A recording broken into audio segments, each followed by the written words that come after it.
आज की जय।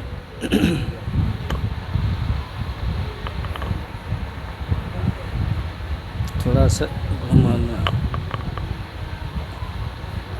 ठीक।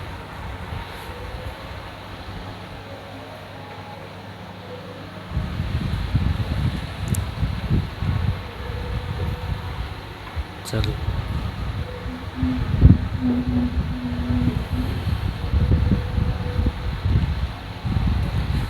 ध्येयं सदा परिभवगणमभीष्टदोहम्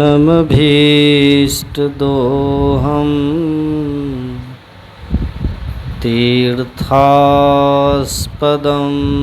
शिवविरचिनुतं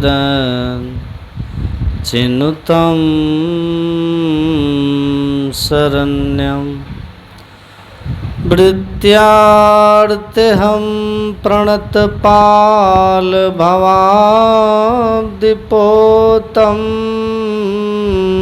वन्दे महापुरुषते चरणारविन्दम्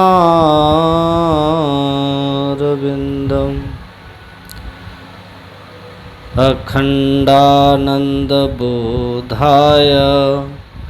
शिष्यसन्तापहारिणे सच्चिदानन्दरूपाय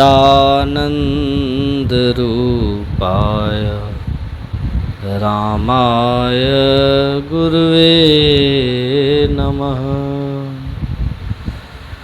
बोलिए प्रेम से श्री सद्गुरु महाराज की जय। श्री सद्गुरु महाराज की जय। उपस्थिति के हिसाब से जयकार नहीं हो रहा। बोलिए श्री सद्गुरु महाराज की जय। परमाराध्य सद्गुरु महाराज जी के पावन युगल श्री चरणों में बारंबार नमन। पूज्यपाद महर्षि संत सेवी परमहंस जी महाराज के पावन युगल चरणों में नमन। उपस्थित सत्संग प्रेमी महानुभावों, पूजनीय माताओं एवं भक्तिमती धर्मशिला बहनों, गिरिजा संत समागम समन लाभ कछुआन, बिनु हरि कृपा न होहि सो, गावहि वेद पुराण। भगवान शंकर माँ पार्वती से कहते हैं कि हे गिरिजे, ईश्वर की जब कृपा होती है तो मनुष्य को सत्संग सुनने का, संत महापुरुषों का सानिध्य प्राप्त होता है।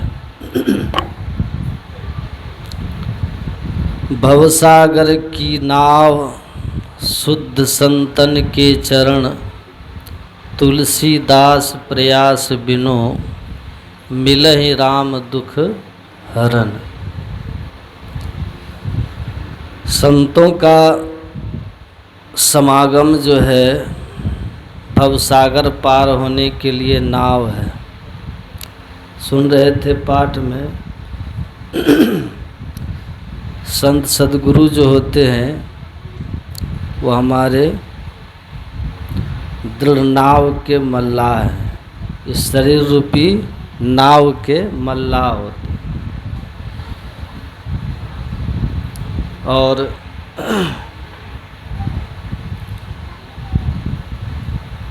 यह मनुष्य का शरीर बड़े भाग से मिलता है। भगवान श्री राम ने अपनी प्रजाओं को कहने की कृपा की थी, बड़े भाग मानुष तन पावा, सुर दुर्लभ सब ग्रंथ हैं गावा।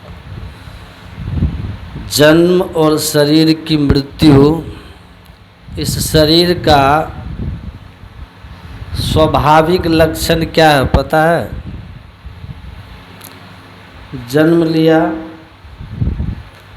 परिवर्तन शुरू हुआ,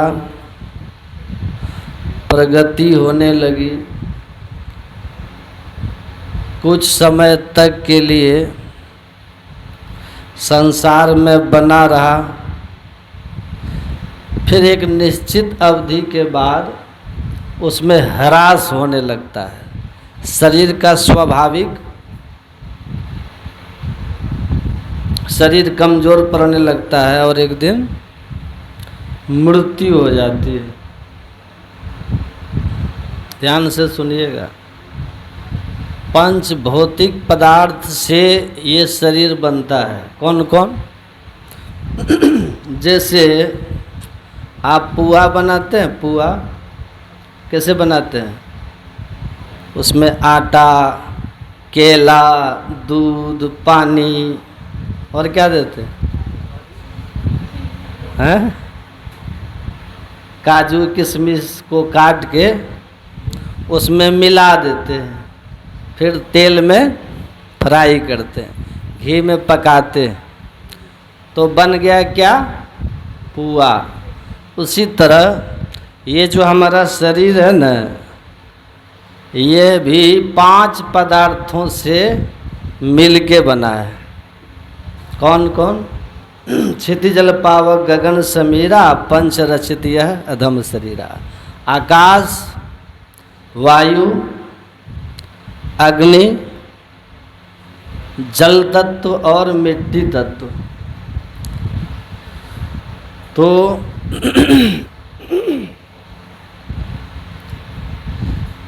तो इसके अंदर में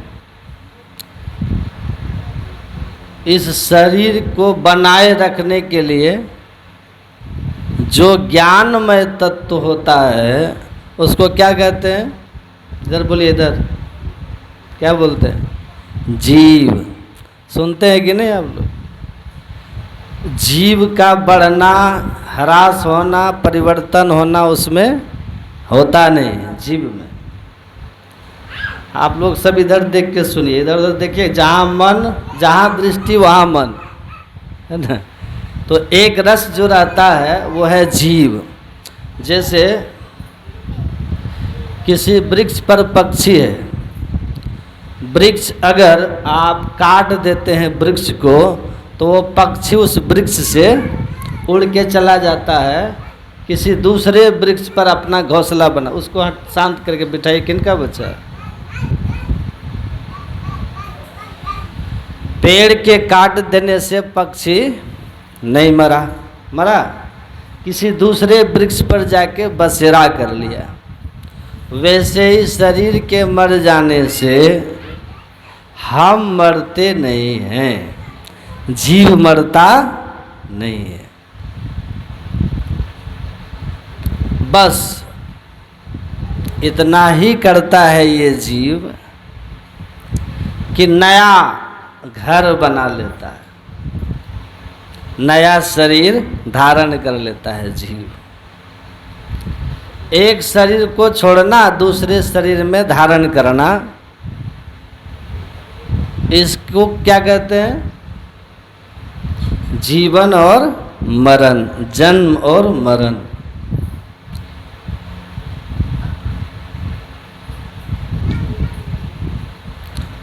आज जो जन्म और मरण, जैसे जरूरी नहीं कि पक्षी आम के पेड़ को छोड़ के उड़ा है तो दूसरा घोंसला वो आम के पेड़ पे ही बनाएगा, कोई ज़रूरी नहीं, किसी भी पेड़ में बनाएगा। वैसे ही जरूरी नहीं कि जीव जो इस मनुष्य देह को छोड़ा है तो वह मनुष्य देह में ही आएगा, कोई ज़रूरी नहीं है।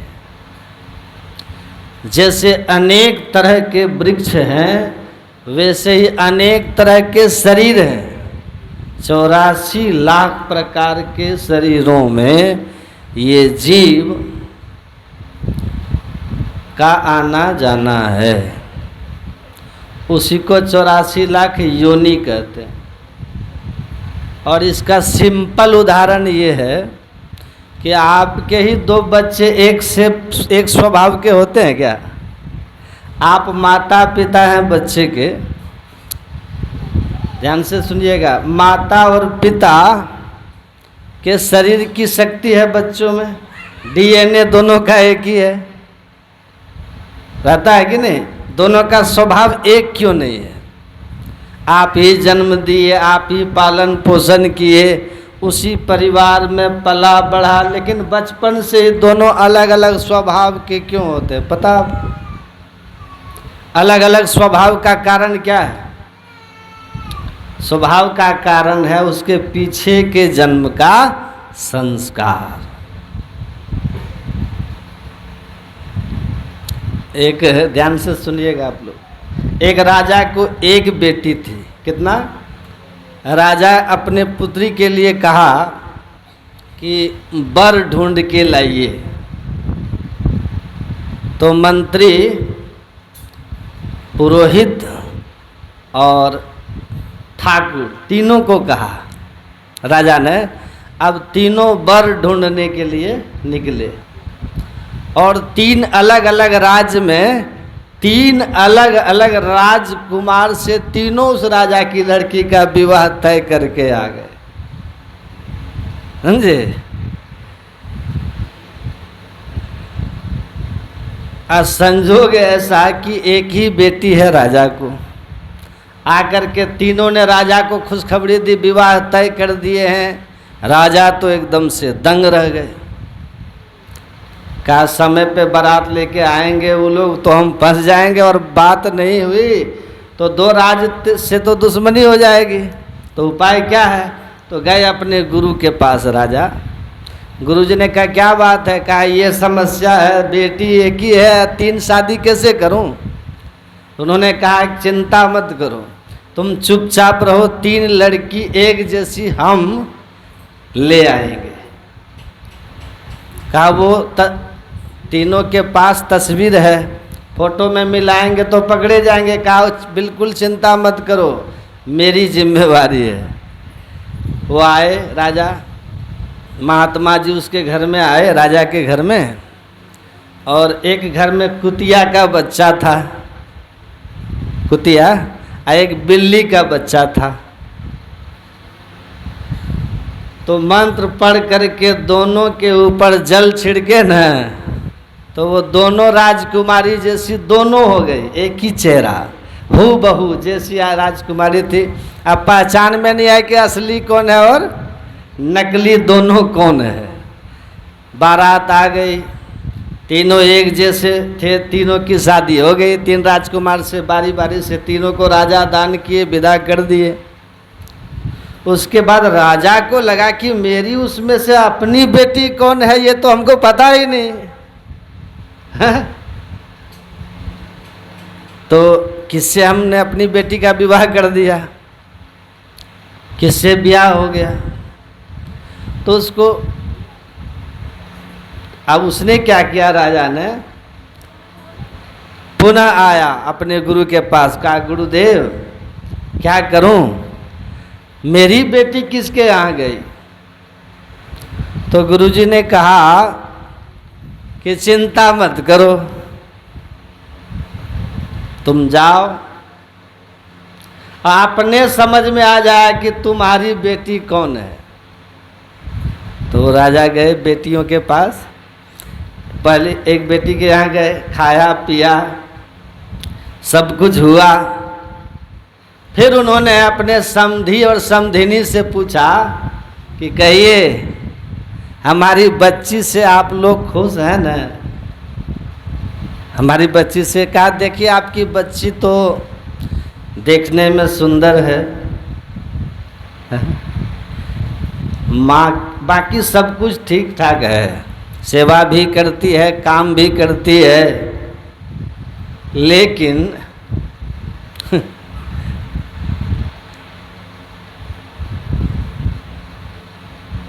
इसको आपकी बेटी को पता नहीं क्या बुराई आप लोग एक सिखा दिए हैं। जहाँ बर्तन में दूध देखती है बस मुंह लगा के पीने लगती है ना? तो आप लोग बताइए तो कौन थी वो? बिल्ली। हाँ, तो राजा समझ गए कि बिल्ली से हुई है, बिल्ली से बनी है, तो पिछला संस्कार उसके ऊपर हावी है। बेटी से मिले, सब बात समझ गए। उसके बाद राजा चले गए, दूसरे के यहाँ गए। अब उससे कहा, सब कुछ मिलना जुलना हो गया। फिर समधी समधिनी से पूछे कि मेरी बेटी से आप लोग को कोई परेशानी? कहा कोई परेशानी नहीं, बहुत अच्छी है, हर तरह से ठीक है, बस एक ही कमी है। कहा क्या? कहा कि अपने मन से सब कुछ करती है, और जहाँ आप बीच में इसको टोके कितना झझिया के बोलती है, लगती है मुँहे नोच लेगी।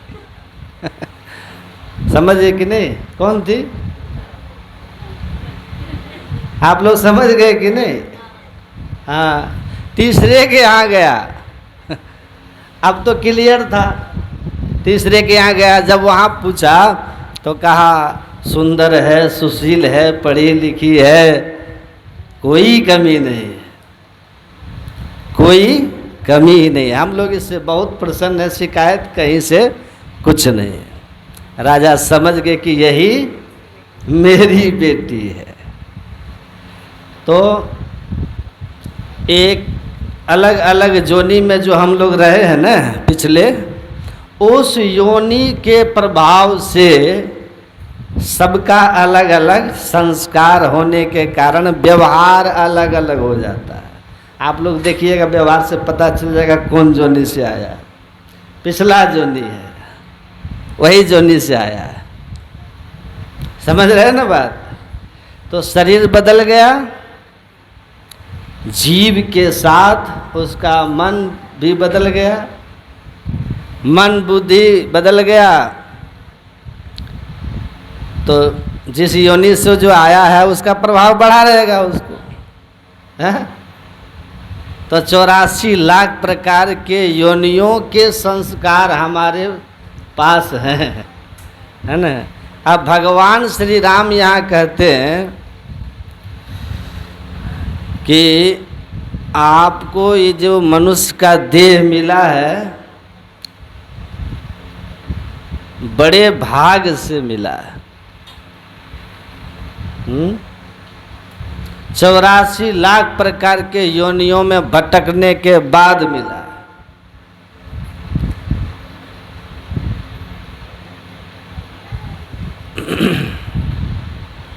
ईश्वर की कृपा से मिला। आकर 4,84,000 योनि भ्रमति यह जीव अविनाशी। एक शरीर में रहा, समय की अवधि पूरी हुई, शरीर की उम्र पूरी हुई, उसको छोड़ दिया, दूसरे शरीर में चला गया। भगवान कृष्ण कहते हैं यह ऐसा ही है जैसे वसांसि जीर्णानि यथा विहाय नवानि गृह्णाति नरो परानि तथा शरीरानि विहाय जीर्णान्यन्यानि संयाति नवानि देहि। पुराना कपड़ा छूट गया, आप खोल दिए, नया पहन लिए। तो अलग अलग वस्त्र पहनने, आप एक ही रंग का कभी पहनते हैं, एक ही रंग का नहीं पहनते, एक ही दाम का नहीं पहनते। उसी तरह 84 लाख प्रकार के शरीर हैं, ऊंच नीच शरीर हैं, उनको हम धारण किए और छोड़े। भगवान कृपा किए तो हमको कहा तुमको थोड़ा ऊंचा शरीर दे रहा हूं, वो यही मनुष्य शरीर है। 84 लाख योनि में देवता भी हैं, और देवताओं के शरीर से भी ज़्यादा महत्व का शरीर नहीं है। ये मनुष्य का शरीर उससे ज़्यादा महत्व का। भगवान कहते हैं सुर दुर्लभ सब ग्रंथ ही गावा। वो शरीर देवताओं को भी दुर्लभ है। इस शरीर के लिए तो देवता भी लालायित हैं, और हम लोग देवताओं के पीछे पागल हैं। ईश्वर नाम की बड़ी महिमा है। भागवत में आप पढ़िएगा ना, इस मनुष्य शरीर को पाकर के क्या करना चाहिए, सुखदेव जी महाराज से परीक्षित जी ने प्रश्न किया है। भागवत के प्रथम स्कंद के अंतिम 2 श्लोक में लिखा है, पढ़ लीजिएगा। परीक्षित जी ने प्रश्न किया है, अथ प्रक्षामि संसिद्धिम योगी नाम परमम गुरुम पुरुषस्य यत् कार्य म्रियमाणस्य सर्वथा। हे योगियों के परम गुरु, परीक्षित जी पूछ रहे हैं किन से? सुखदेव जी से। हे योगियों के परम गुरु, हे महायोगी, मैं आपसे प्रश्न करता हूँ, आप कृपा करके बतलाइए, म्रियमाणस्य सर्वथा, जो मनुष्य मरणासन्न है, जो मृत्यु की शैया पे पड़ा हुआ है, वो क्या करे? मोबाइल रखिए ना, सुनिए अब थोड़ा। जो मनुष्य मृत्यु की शैया पर पड़ा हुआ है, उसका कर्तव्य क्या है, ये कृपा करके बतलाइए।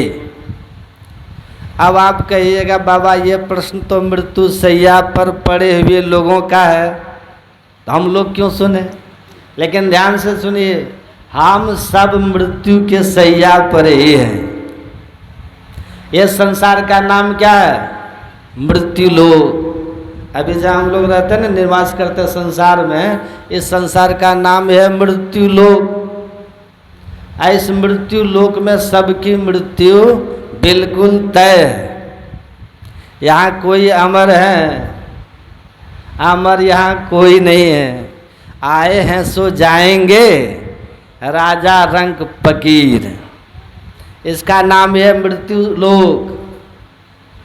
तो यहाँ जो आए हैं वो यहाँ से जाएंगे, मतलब जो जन्म लिए हैं वो मरेंगे। सुन रहे हैं सब?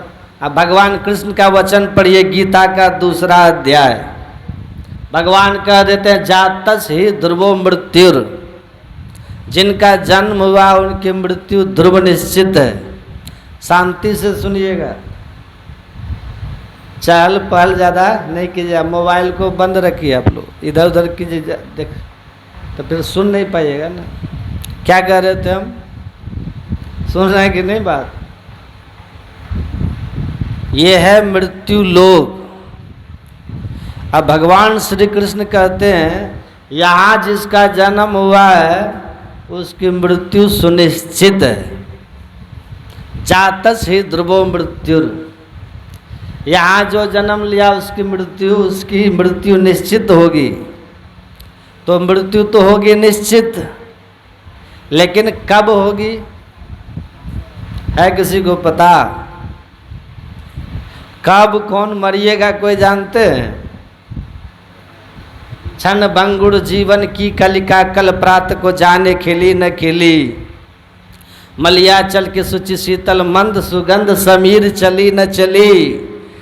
कलिकाल कुठार लिए फिरता तन, नम्र है चोट सही न सही। बजले हरि नाम अरि रसना, फिर कल को जाने हिली न हिली।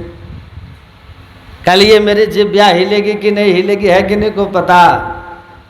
कल का सूरज हम देखेंगे कि नहीं देखेंगे है कि नहीं को पता। झूठे सुख को सुख कहे, मानत है मन मोद। जगत चबेना काल का, कुछ मुख में कुछ गोद। कबीरा गर्व न कीजिए, काल गहे करके। ना जाने कि तुम्हारी है क्या घर क्या परदेश। हमारे सदगुरु महाराज जी भी कहते हैं, माघ भूखा बाघ काल के मुख पड़ो रे बाबरे। परीक्षित जी तो बस इतना ही कहे कि जो मृत्यु शैया पर पड़ा हुआ है वो क्या करे, इतना ही कहते हैं। लेकिन हमारे सदगुरु महाराज जी कहते हैं, मृत्यु की शैया नहीं, काल रूपी भूखे बाघ के मुंह में पड़े हुए हो आप लोग। कब ये चट कर जाएगा है कि नहीं को पता। कोई नहीं जानता कब कौन मरेंगे, कोई नहीं जानता। आओ चक ही गिर जाए, अचानक लोग मर जाते। तो परीक्षित जी ने प्रश्न किया है कि गुरुदेव, ऐसे व्यक्ति का कर्तव्य क्या है, क्या करना चाहिए इसको, जो मृत्यु के शैया पर पड़े हुए हैं उसको करना क्या चाहिए। जो काल रूपी भूखे बाघ के मुंह में पड़े हुए हैं उनको करना क्या चाहिए। उत्तर सुनिएगा। यहीं से भागवत का द्वितीय स्कंद प्रारंभ होता है। उत्तर जो दिया सुखदेव जी महाराज ने, सुखदेव जी ने कहा, राजन एतावान सांख्य योगाभ्याम स्वधर्म परिनिष्ठया जन्म लाभ परम पुंसाम अंते नारायण स्मृति। हे राजन, इस जीवन का यही लाभ है कि जो व्यक्ति, इस जीवन का यही लाभ है कि मृत्यु के समय व्यक्ति को भगवान का नाम याद आ जाए। बस यही इस जीवन का लाभ है। यदि भगवान का नाम याद नहीं आया, कुछ और याद आ गया, तब यदि मृत्यु के समय भगवान का नाम याद आ गया, तब तो जम से रक्षा है, काल से रक्षा है। नहीं आया तब करो रे मनवादिन की तदबीर। जब जमराजा आन पड़ेंगे, नेक धरत नहीं धीर। मुंगरी न मारी के प्राण निकासत, व्याकुल होत शरीर, करो रे मन वादिन की तदबीर। तो कौन बचाएगा वहाँ? कोई बचा लेगा?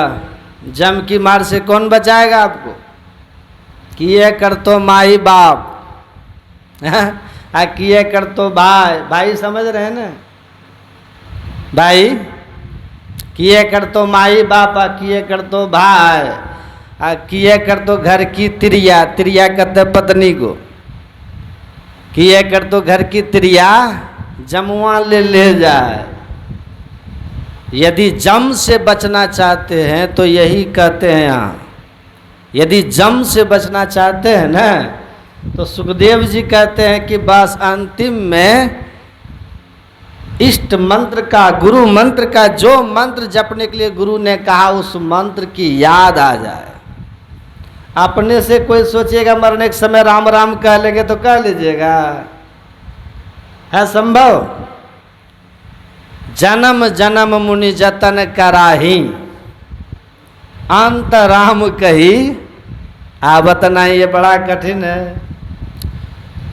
लेकिन जब गुरु की किसी को दीक्षा में मंत्र बतलाते, भगवान के नाम का ही जप मंत्र बतलाते हैं। अभी देखे, जो जिनको मंत्र मिला है वो जपते हैं, जपते हैं कि नहीं? जिनको जो गुरु मंत्र देते हैं, क्या क्या जपते हैं? कोई सोहम जपते हैं, कोई राधे राधे जपते हैं, राधा राधा कहते हैं, कोई कृष्ण कृष्ण कहते हैं, कोई राम राम कहते हैं, कोई गुरु गुरु कहते हैं। उधर जाइए पंजाब में तो वाहे गुरु कहते हैं उधर। ये सब परमात्मा का ही नाम है। तो जो नाम जिनको गुरु ने बता दिया, सब नाम ईश्वर का ही है। एक संत अपने यहाँ हुए, संत दादू दयाल जी महाराज, उनकी वाणी में है। संत दादू दयाल जी महाराज कहते हैं, दादू सृजनहार के, सृजनहार मतलब परमात्मा ईश्वर, दादू सृजनहार के केते नाम अनंत, ईश्वर का अनंत नाम है। आप जो पढ़ते हैं ना विष्णु सहस्त्र नाम, वो तो सीमित नाम है, 1000 नाम है बस। विष्णु सहस्त्र नाम, राम सहस्त्र नाम, कृष्ण सहस्त्र नाम, देवी सहस्त्र नाम, गायत्री सहस्त्र नाम, राधा सहस्त्र नाम, सीता सहस्त्र नाम, ये सब तो सीमित है। अनंत नाम है परमात्मा का। दादू सृजनहार के केते नाम अनंत, चित्तावेशो लीजिए, चित्तावेशो लीजिए मतलब जो आपको बढ़िया लगे, जो आपको पसंद हो भगवान का नाम, या जो नाम आपको गुरु दीक्षा में बता दे, उस नाम को जपिए। जो निरंतर जपेंगे, करते कर्म करो विधि नाना, सुरत राख जहाँ कृपा निधाना। जो निरंतर काम धंधा करते हुए जप करते हैं ना, उसी को अंतिम में भगवान का नाम याद आता है। इसलिए तुलसीदास जी वंदना करते हैं, वंदो राम नाम रघुवर को। तुलसीदास जी कहते हैं, मैं राम के नाम की वंदना करता हूँ, क्योंकि ये राम का नाम ही अंतिम में जम से छुड़ाएगा। न तो माँ छुड़ाएगी, और न तो पिताजी छुड़ाएंगे, हाँ, और न तो पुत्र आपका छुड़ाएगा और न तो पत्नी आपकी छुड़ाएगी, न तो आपका पति छुड़ाएगा, कोई नहीं छुड़ाएगा। ये भगवान का नाम यदि अंतिम में याद आ गया, एतावान सांख्य योगाभ्याम स्वधर्म परिनिष्ठया जन्म लाभ परम पुंसम अंते, अंत में अंते नारायण स्मृति, अंतिम में भगवान की याद आए। लेकिन भगवान का नाम अंतिम में याद किनको आएगा? किसको आएगा अंतिम में नाम याद? जो दीक्षा लेकर के पहले से काम धंधा करते हुए नाम का जप करते रहते हैं ना, त्रिकाल संध्या जो बैठ के करते हैं, है ना, हिंदू धर्म में यही सब तो है, त्रिकाल संध्या। मुसलमान भाई लोग देखते हैं 5 नमाज करता है, बारंबार जो इस मंत्र को जपते रहेंगे तो जपते जपते एक हैबिट हो जाती है, अभ्यास बन जाता, आदत बन जाती है, और तब मृत्यु के समय भी अपने आप मंत्र की याद आ जाती है, नाम का याद आ जाता है। उस समय जैसे मंत्र आप याद करिएगा, आपको जमदूत छोड़ करके भाग जाएगा, है ना। कितनी महिमा इस नाम की, जो कोई नहीं कर सकता वो मंत्र कर सकता आपका, लेकिन अपने से जप करिएगा तब नहीं होगा। अजामिल का नाम सुने हैं कि नहीं? देखियो, बात तो बड़ी बड़ी है, चूँकि थोड़ा साधनात्मक बात तो होनी ही चाहिए, लेकिन हम देख रहे हैं कि बहुत तरह के प्रेमी लोग हैं, सबके लिए मैटर होना चाहिए कि नहीं, पूरा डोज सबके लिए होना चाहिए, इसलिए थोड़ा स्थूल बाहरी बातों को भी सुनिए। आप पढ़िए भागवत, अजामिल का नाम सुने कि नहीं सब? अजामिल जीवन भर पाप कर्म किया था, एक बार भूल चूक से उसके घर कोई साधु महात्मा चले आए थे और उसके घर का नमक खा लिए थे महात्मा लोग, इसलिए तो साधु महात्मा को भोजन कराने की महिमा है। जो भंडारा चलता है क्यों चलता है? हाँ? साधु महात्मा को भोजन करने के लिए नमक दिया था थोड़ा सा, अजामिल की पत्नी ने थोड़ा सा, और संतों ने जो नमक का भोजन बना के नमक मिला के भोजन में जो खाए थे, तो संतों ने कहा था हम नमक हराम नहीं हैं, हम नमक हलाल हैं। मतलब जिसका हम नमक खाते हैं ना, उसका हम प्रत्युपकार करते हैं। ये नहीं समझिए कि साधु महात्मा खा लेंगे तो कुछ नहीं मिलता, बहुत कुछ मिलता है, बहुत कुछ मिलता है। वही नमक दिए थे, और जब संत महात्मा चलने लग गए तो संत ने देखा ये अजामिल है तो बड़ा पापी, अपनी माँ का अपमान किया, पिता का अपमान किया, शराब पीता है, मांस भक्षण करता है, जुआ खेलता है, ये डाका डालता है, दुनिया का कौन सा कुकर्म है जो ये नहीं करता है, आखिर इसका कल्याण होगा कैसे? तो संतों ने जुक्ति निकाली, और जब चलने लगे तो अजामिल था वहीं, कहा देखो हम सब जा रहे हैं, तो कहा जाओ, कहा जाओ, ऐसे कैसे चले जाएंगे? कहा तब संतों ने कहा साधु जोगी पेखना, खाली हाथ न देखना, कोई दक्षिणा तो दो। अब कहा क्या दक्षिणा चाहिए आपको? तो संतों ने कहा देखो अजामिल, हमें तुम्हारा धन नहीं चाहिए, साधु धन का भूखा नहीं होता, साधु भूखा भाव का, धन का भूखा ना है, और धन का भूखा जो रहे वो तो साधु ना है, हम तुम्हारे धन के भूखे नहीं हैं। कहा तो क्या चाहिए आपको, बोलिए। तब संतों ने कहा एक बात, एक काम तुम करना अजामिल। क्या? कहा तुम्हारे कितने बच्चे हैं? कहा 9 तो हैं, ये 10वां का जन्म होने वाला है, कुल मिलाकर के 10, 9 अभी है और 10वां का जन्म होने वाला है। तो संतों ने कहा बस एक काम करना तुम। कहा क्या? अब जो तुम्हारा बेटा का जन्म होने वाला है ना, वो जन्म लेगा जो छोटा होगा सबसे, उसका नाम तुम नारायण रख देना। देखिए संत कैसे कृपा करते हैं, वो पापी है, दीक्षा नहीं लेगा, वो भगवान के नाम का जप नहीं करेगा, जिसके लिए हम मनुष्य बने हैं। बही पड़ापत मानुक देहरिया, प्रभु मिलन की यही तेरी बेरिया, दे धरे करी यही फल भाई, भजिए राम सब काम भी आई। जिसके लिए हम मनुष्य बने वो काम ये नहीं करेगा, पापी है। तो संत महात्मा के पास युक्ति होती है। संत ने कहा ये काम करना, जो तुम्हारा बेटा होगा ना उसका नाम तू नारायण रख देना। कहा ठीक है रख देंगे। संत महात्मा चले गए, इसी बहाने संतों की कृपा हो गई। देखिए किस तरह से साधु महात्मा किधर से कृपा कर देंगे ये कहना बड़ा कठिन है। चले गए साधु महात्मा। अब चूंकि छोटा था ना, प्यारा था, लाडला था, दुलारा था, जन्म लिया छोटा था, बड़ा प्रेम अजामिल को अपने छोटा बेटा से। धीरे धीरे बड़ा हो गया, आइए बूढ़ा होता चला जा रहा है अजामिल। अब कोई काम करे, नारायण बेटा हाँ चलो इधर आओ, नारायण भोजन किया कर लो, नारायण नहाया नहीं नहा लो, नारायण जरा ये काम करो, नारायण जरा वो काम करो। अब इसी बहाने देखिए भगवान के नाम की कितनी महिमा है। इसी बहाने दिन में हजारों सैकड़ों बार वो नारायण नारायण करता रहता था। और नारायण नाम किनका है? नारायण नाम तो वास्तव में ईश्वर का है ना। आज संत ने कृपा करके, चूंकि ये पापी है, इसका मन मलिन है, दूषित है, ये जब ध्यान भजन करेगा नहीं तो चलो इसी बहाने। अब सैकड़ों हजारों बार करता था नारायण नारायण। आज इधर से संत की कृपा, संत के मुंह से निकला हुआ है ना। अपने से कोई भगवान के नाम का जप कीजिएगा ना आप, उतना लाभ नहीं होगा। जब वही नाम को, वही मंत्र को किसी गुरु से सीख के, सुन करके, जान करके तब जपिए तो कई गुना ज़्यादा लाभ होता है। बिनु गुरु माला फेरता, बिनु गुरु करता दान, और बिनु गुरु सब निष्फल गया बूझो वेद पुराण। गुरु बिन जाप तप दान व्यर्थ व्रत, तीरथ फल नहीं दाता, लक्ष्मी पति नहीं सिद्ध, गुरु बिन वृथा जीव जग जाता। आप यदि गुरु से दीक्षा लिए बिना कोई शुभ कर्म भी करिएगा ना तो जो फल, जैसा फल उसका मिलना चाहिए वो नहीं मिलेगा, मिलेगा पर तुच्छ मिलेगा, अल्प मिलेगा, पूर्ण नहीं मिलेगा। इसलिए गुरु दीक्षा की नाम महिमा बहुत है। अब वो हमेशा नारायण नारायण करता रहता था।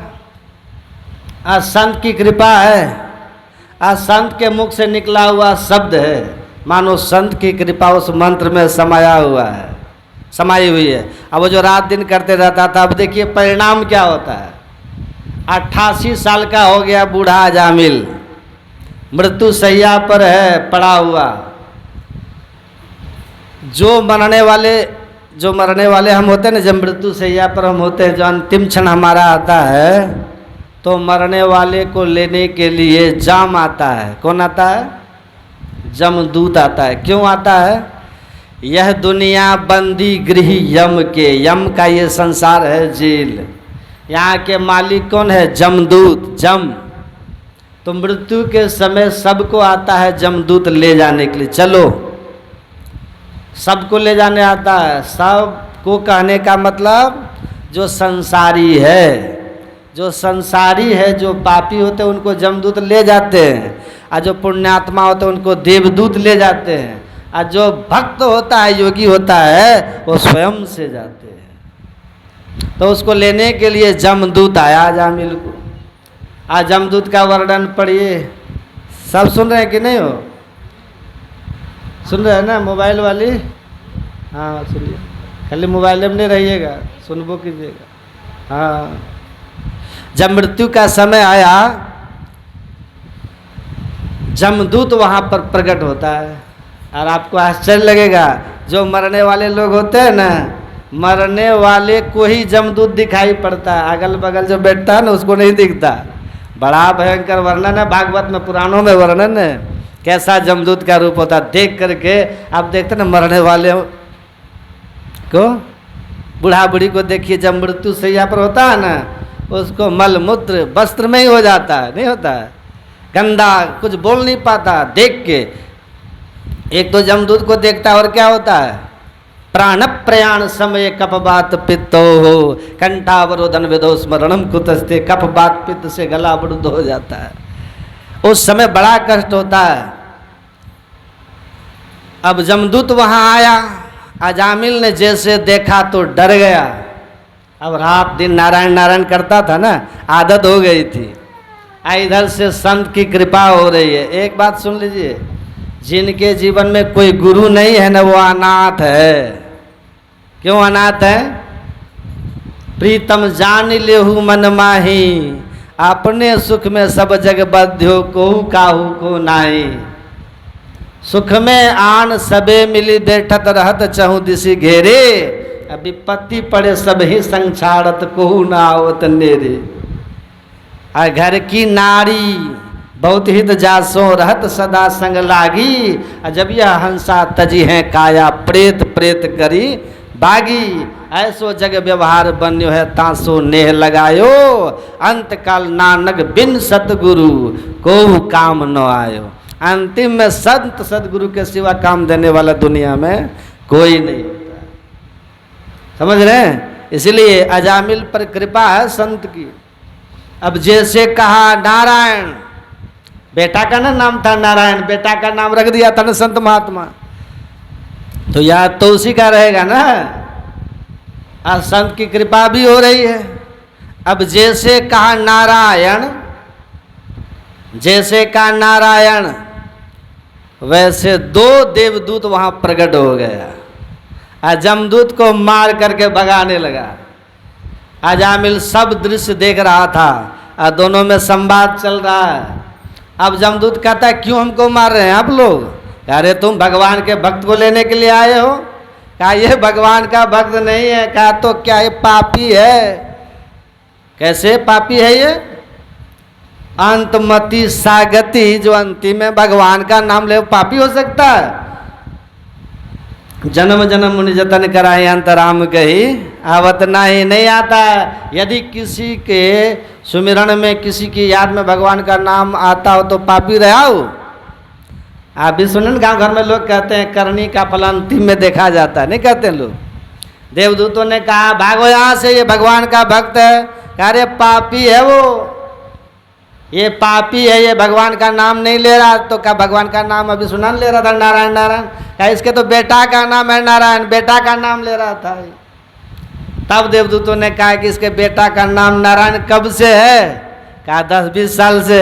कहा नारायण नाम मात्र 10-20 साल से ही है, इसके पुत्र का नाम नारायण है 10-20 साल से।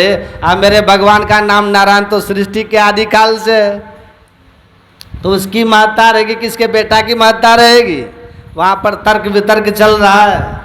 अब वहीं पर देवदूतों ने कहा कि सुनो, पतितः स्थलितो भगनो वा संदस्त तप्ता आहता। चाहे पैर फिसलने के समय, गिरने के समय या अग्नि में जलने के समय सांप को देख करके किसी भी तरह से यदि व्यक्ति भगवान का नाम ले, भगवान का नाम जप करे, उससे भगवान प्रसन्न हो जाते, भगवान रक्षा भी करते हैं। बोलिए श्री। और कबीर साहब की वाणी सुनिए, सपनहु में बरराई के धोखे निक से नाम। सपना में भी यदि कोई गुरु मंत्र का जप करे तो कबीर साहब कहते वाके पग की पैतरी मेरे तन को चाम, वो महिमावंत हो जाता है। भाव कुभाव अनख आलस हो, नाम जपत मंगल दिशि दस हो।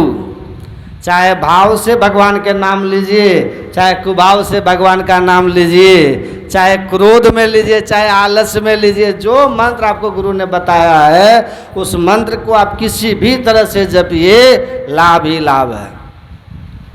जैसे देखिए, जैसे बर्फ का टुकड़ा होता है ना, आप बर्फ के टुकड़ा को हंसते हुए छुइए, कैसा लगेगा? ठंडा लगेगा ना। आ रोते हुए छुइए तब कैसा लगेगा? तभी ठंडा लगेगा ना, हैं? और आलस में छुइए तब कैसा लगेगा? ठंडा, तब भी ठंडा। आ क्रोध में छुइए तब कैसा लगेगा? तब भी ठंडा। आप किसी भी तरह से बर्फ के टुकड़ा को छुइए वो ठंडा ही लगता। इसी तरह से किसी भी तरह से भगवान का नाम लीजिए वो लाभ ही करेगा, उसे भगवान की कृपा ही होती है। हाँ, लेकिन कंडीशन एक है कि वह गुरु प्रदत्त मंत्र होना चाहिए। देवदूत ने जमदूतों को मार के भगा दिया, तब अजामिल के मन में हुआ कि अरे ये तो हमने पुत्र के बहाने नाम लिया था भगवान का, संत ने जो बताया था, तब इतनी कृपा भगवान की हो गई। यदि हम बढ़िया से दीक्षा लेके तब मंत्र को जान करके जप करेंगे श्रद्धा से, तब कितना लाभ होगा। 88 साल का अजामिल घर छोड़ करके उधर तुंगभद्रा उधर रहता था दक्षिण भारत में, और वहीं हरिद्वार में जा करके फिर से बढ़िया से भगवान के नाम का जप किया, उसका कल्याण हो गया। कितना, इसलिए तुलसीदास जी कहते बंदो राम नाम रघुवर को, हम भगवान के नाम की वंदना करते हैं क्योंकि यही हमको बचाने वाला है। अब सुनिए, कैसे भी जपिएगा तो आपको लाभ होगा, लेकिन यदि दो तरह से जपिएगा भगवान का नाम तो बहुत लाभ होगा। दो तरह क्या है, याद कीजिए, जब राम भगवान गए थे ना माता सबरी के यहाँ, तो क्या बोले थे? भगवान ने कहा था, हे सबरी मंत्र जाप मम दृढ़ विश्वासा, आ पंचम भजन सो वेद प्रकाशा। हे सबरी मेरे मंत्र का जप करो, कैसे? विश्वास के साथ। ये जो हमको जो मंत्र दीक्षा में मिला है ना, गुरु का नाम, ये जो हम लोग जपते हैं मन ही मन, ये भगवान सुनते हैं, इष्ट सुनते हैं, गुरु महाराज सुनते हैं। जो मंत्र का हम जप करते हैं ना, गुरु महाराज सुनते हैं, हमारे इष्ट सुनते हैं। ये विश्वास होना चाहिए पहला। और दूसरा क्या? दूसरा ये है नाम सौ प्रेम जपत अनयासा, अब भजत हो ही मुद मंगल बासा। प्रेम से मंत्र को जपिए, प्रेम से जपिए। इसी को हमारे सदगुरु महाराज जी कहते हैं, धरगर मस्तक सीध साध आसन आसीना, अब बैठ के चुकमुख मौनी इष्ट मानस जप ध्याना। अब सुनिए, प्रेम नेम सो करत करत, प्रेम से जप करने के लिए बैठिए तो बहुत प्रेम से जपिए। प्रेम क्या? यही प्रेम कि यही मंत्र हमको जम से बचाएगा, यही मंत्र हमको मृत्यु से बचाएगा, यही मंत्र हमको गुरु महाराज का दर्शन कराएगा, यही मंत्र हमको भगवान की कृपा के पात्र बनाएगा। ये सब प्रेम रखिए, विश्वास रखिए मंत्र के प्रति, और तब बड़े भाव से जपिए, प्रेम से जपिए। हमारे गुरु महाराज जी कहते हैं, त्राही गुरु त्राही गुरु त्राही गुरु कहू, असार संसार से गुरु बल तरु। अब सुनिए, मछली पानी में कैसे डूब के रहती है, देखे? मछली को देखे? मछली पानी से अलग कभी रहती है? कबीर साहब इसी तरह से कहते हैं, नाम जपत नाम, जो गुरु मंत्र है ना आपका, जो दीक्षा में आपको मंत्र मिला है, कबीर साहब कहते हैं नाम जपत स्थिर भया, मतलब मंत्र जप करते करते मन को स्थिर कर लीजिए। नाम जपत स्थिर भया, ज्ञान कथत भया लीन, सुरत शब्द एके भया, जल ही होएगा मीन। मीन किसको कहते हैं? मीन मतलब मछली। जैसे मछली पानी में डूब के रहती है, कबीर साहब कहते हैं ऐसे ही मंत्र में, भगवान के नाम में मन को डुबाइए, डूब जाइए मंत्र में जप करते करते। कौन डूबेंगे जप करते करते? जप में, मंत्र का जप करते करते करते मंत्र में कौन डूबेंगे? मंत्र में डूबने के लिए कहते हैं तो कौन डूबेंगे मंत्र में? और डूबने का मतलब क्या हुआ? डूबने का मतलब है कि मन मंत्र को एकदम तन्मय हो जाए, मंत्र छोड़े ही नहीं, मंत्र को ऐसा तन्मय हो जाए, डूब जाए। तो कौन डूबेगा?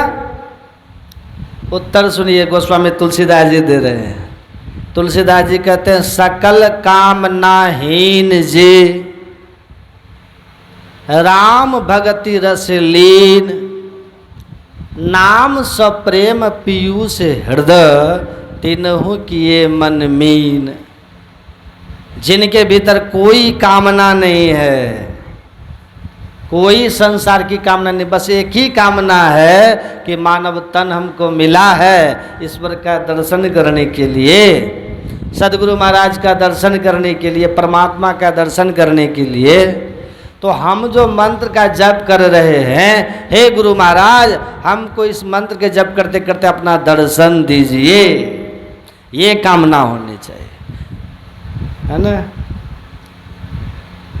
सुमरिये नाम मतलब मंत्र का जप कीजिए, कैसे? सुमरिये नाम रूप बिनु देखे, फल क्या होगा? आवत हिय स्नेह बिसेखे। मंत्र जिस समय जपिए ना, उस समय मानस ध्यान मत कीजिए।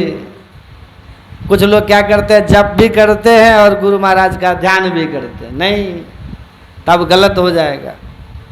जिस समय जप कीजिए तो केवल जप ही करिए।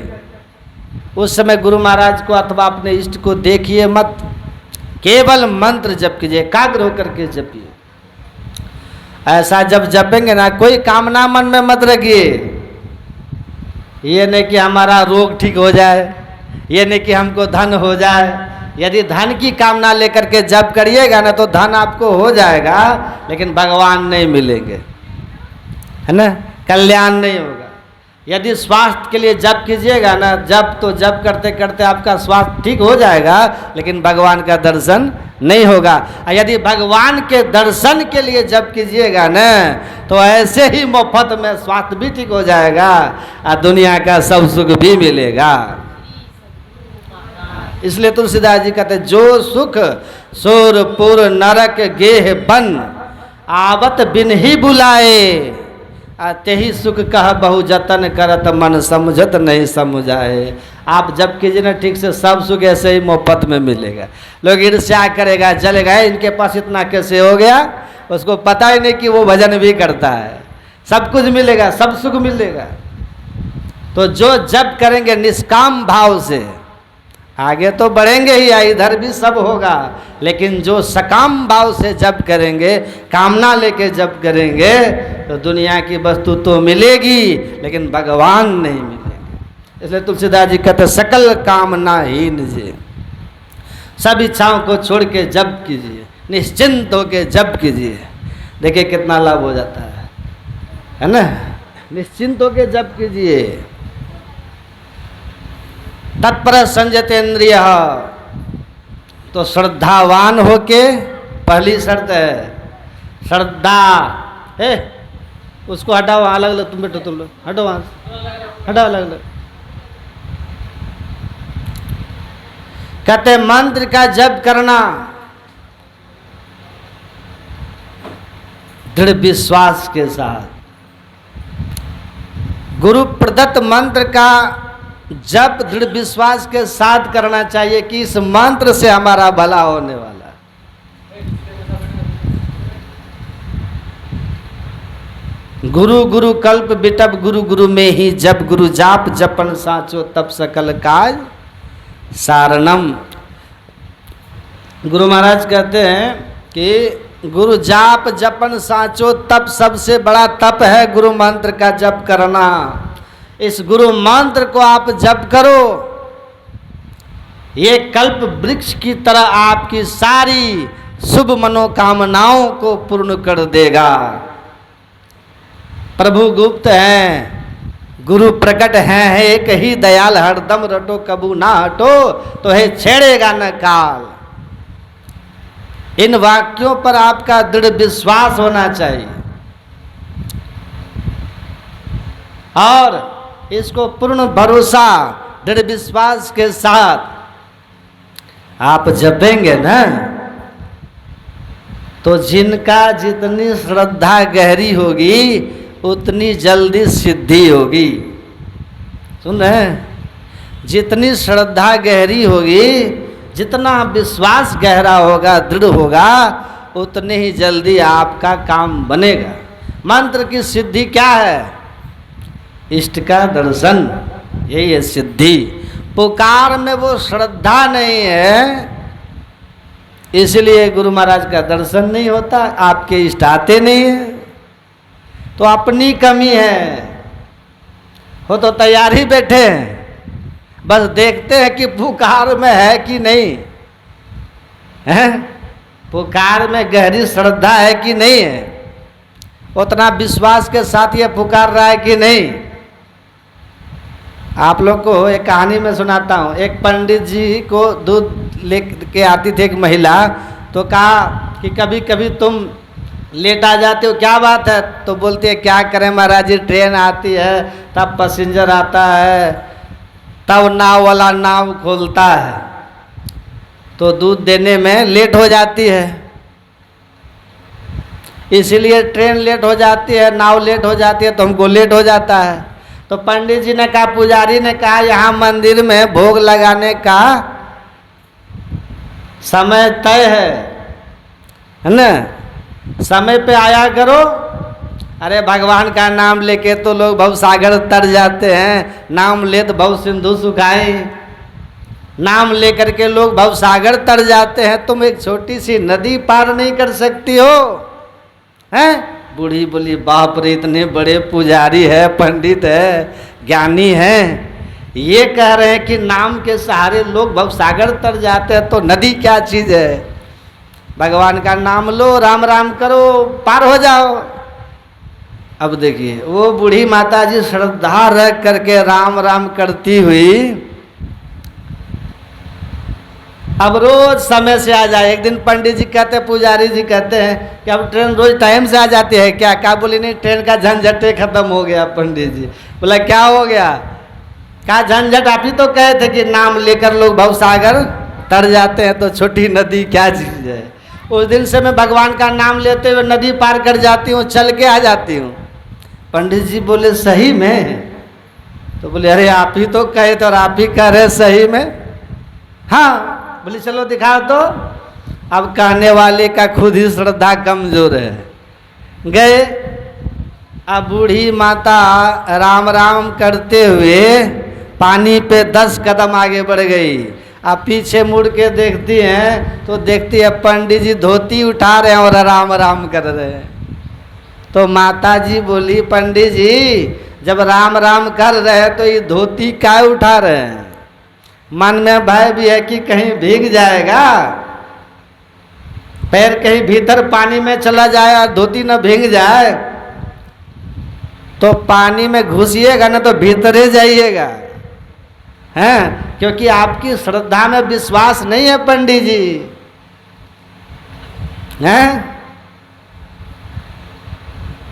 विश्वास नहीं है। एक महात्मा जी यज्ञ किए, बोले कि यज्ञ के बाद वर्षा होगी। आदमी लोग वहां पहुंचे, एक आदमी छाता लेके आ गया। कहा अरे तुम अब ये छाता लेके आ गया जी?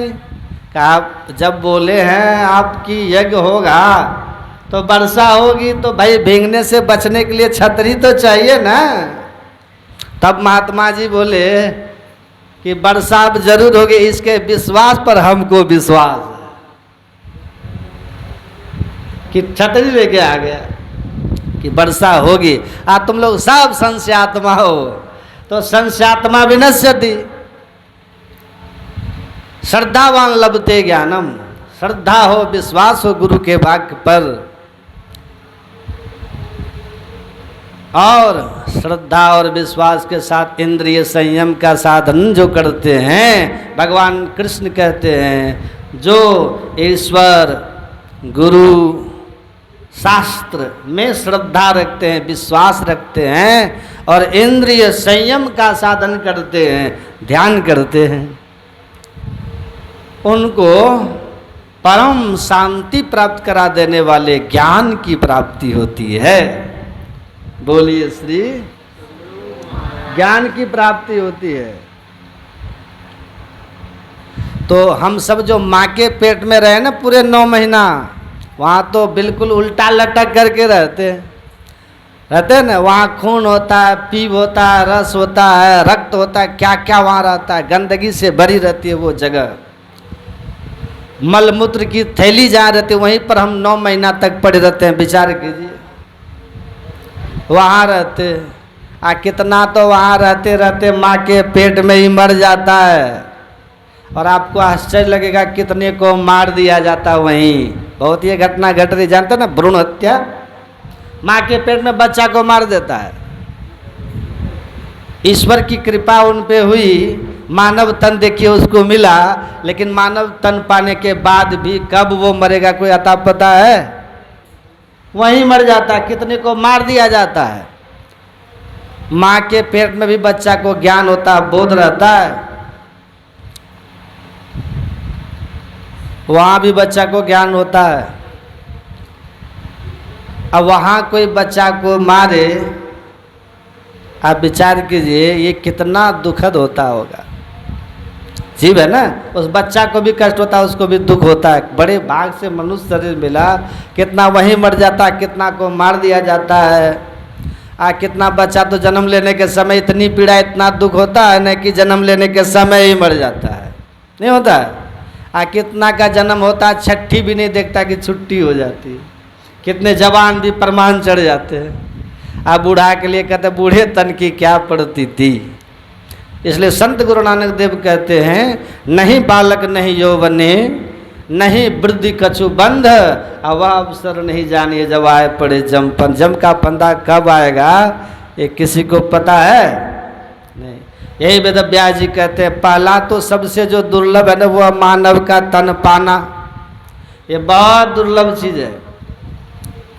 और यदि मानव का तन मिल गया तो जिंदा रहना बड़ा कठिन है। जिंदा रहना बहुत कठिन है। कौन कब मरेंगे ये किसी को पता नहीं है। झूठे सुख को सुख कहे, मानत है मन मोद, जगत चबेना काल का कुछ मुख में कुछ गोद। कबीरा गर्भ नौ कीजिए, काल गहे कर केस, ना जाने कि तुम्हारी हैं क्या घर और क्या परदेश। कहाँ कब किसको मार देगा कोई जानते हैं, किसी को अता पता नहीं है।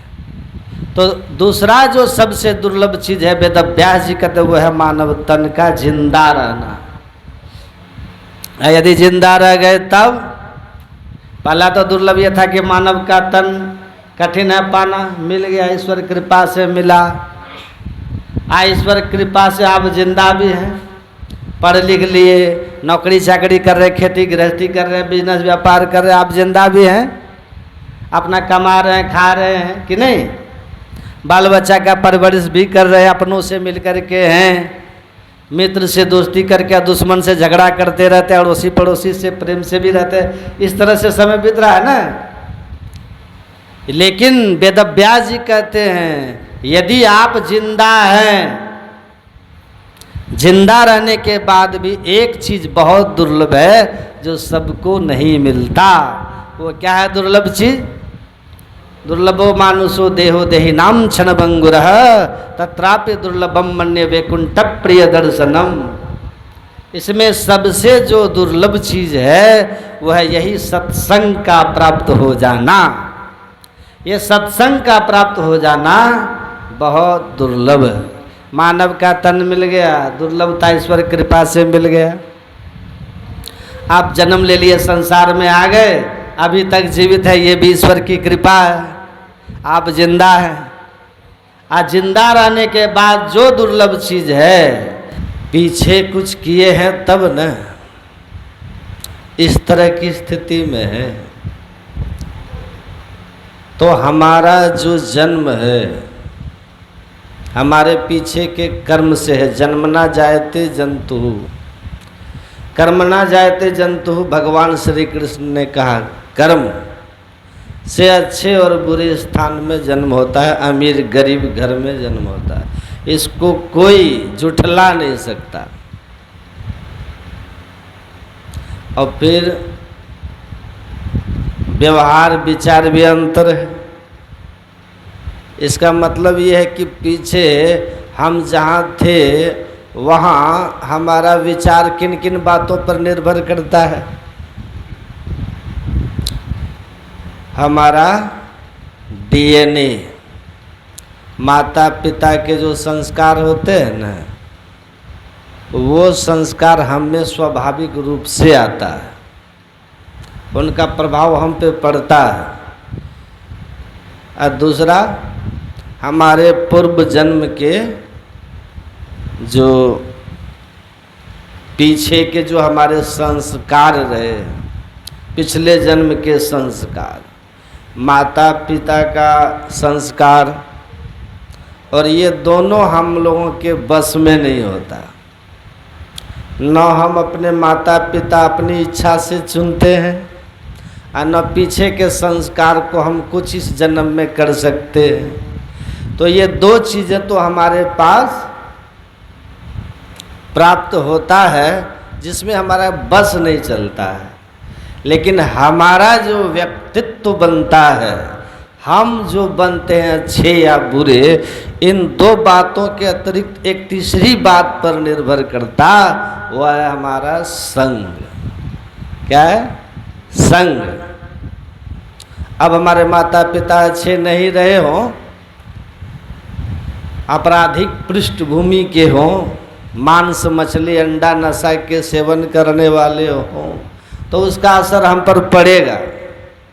पीछे हमारे कर्म अच्छे नहीं रहे तो उस कर्म का भी संस्कार हमारे ऊपर है।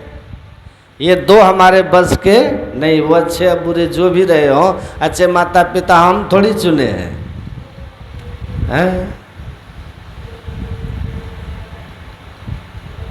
तो ये दो चीज़ें हम जिससे बनते हैं, अच्छा या बुरा, वो हमारे हाथ में नहीं है। तीसरी चीज़ है संग, वो हमारे हाथ में है। हम जैसे का संग करेंगे ना, हम वैसा होंगे। कदली सीप भुजंग मुख स्वाति एक गुण तीन, जैसी संगति कीजिए तैसे ही गुण दीन। तो प्रसंग मजरम पासम आत्मन कव्य विदु सएव साधु सुकृते मोक्ष द्वार मपावृतम।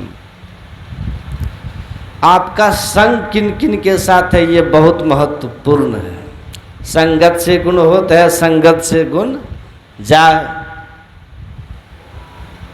अच्छे के संग करके आप अपने पूर्व जन्म के संस्कार, अपने माता पिता और परिवार के संस्कार, इन दोनों से पार पा सकते हैं अगर अच्छा संग है तो संग जो है ना बहुत महत्वपूर्ण है। अच्छा और बुरा, हाँ, जिनके पूर्व के संस्कार अच्छे हैं, जिनका माता पिता के डीएनए जो आया है और जो परिजन रहे हैं उनके भी अच्छे संस्कार रहे हों, अच्छा संग भी मिल गया, ये तीनों चीज़ें एक साथ जिसके जीवन में सही हो गई, पॉजिटिव हो गया, तो वह जल्दी ही अपने आप में परिवर्तन भी कर लेता है और किसी भी क्षेत्र में उसकी प्रगति हो जाती है। साधना के क्षेत्र में तीनों सात्विक है, पूर्व का संस्कार, माता पिता का परवरिश, उनके संस्कार, और फिर हमारे संग। तो स्वाभाविक है ऐसे लोग गुरु युक्ति लेके साधना करेंगे तो आगे तुरंत बढ़ जाएंगे। खेत अच्छी हो, अब बीज अच्छा हो, सिंचाई की सही व्यवस्था की गई हो, तो फसल तो लहलहाना ही है ना। लेकिन खेत बंजर हो तो उसको जोत उत करके तैयार करने में समय लगेगा। बीज संस्कारित नहीं है तो उसमें भी संभावना कम है। उसकी देख रेख, सिंचाई, खाद आदि सही ढंग से नहीं पड़ा तो कम है ना हर तरह से कि फसल अच्छी होगी।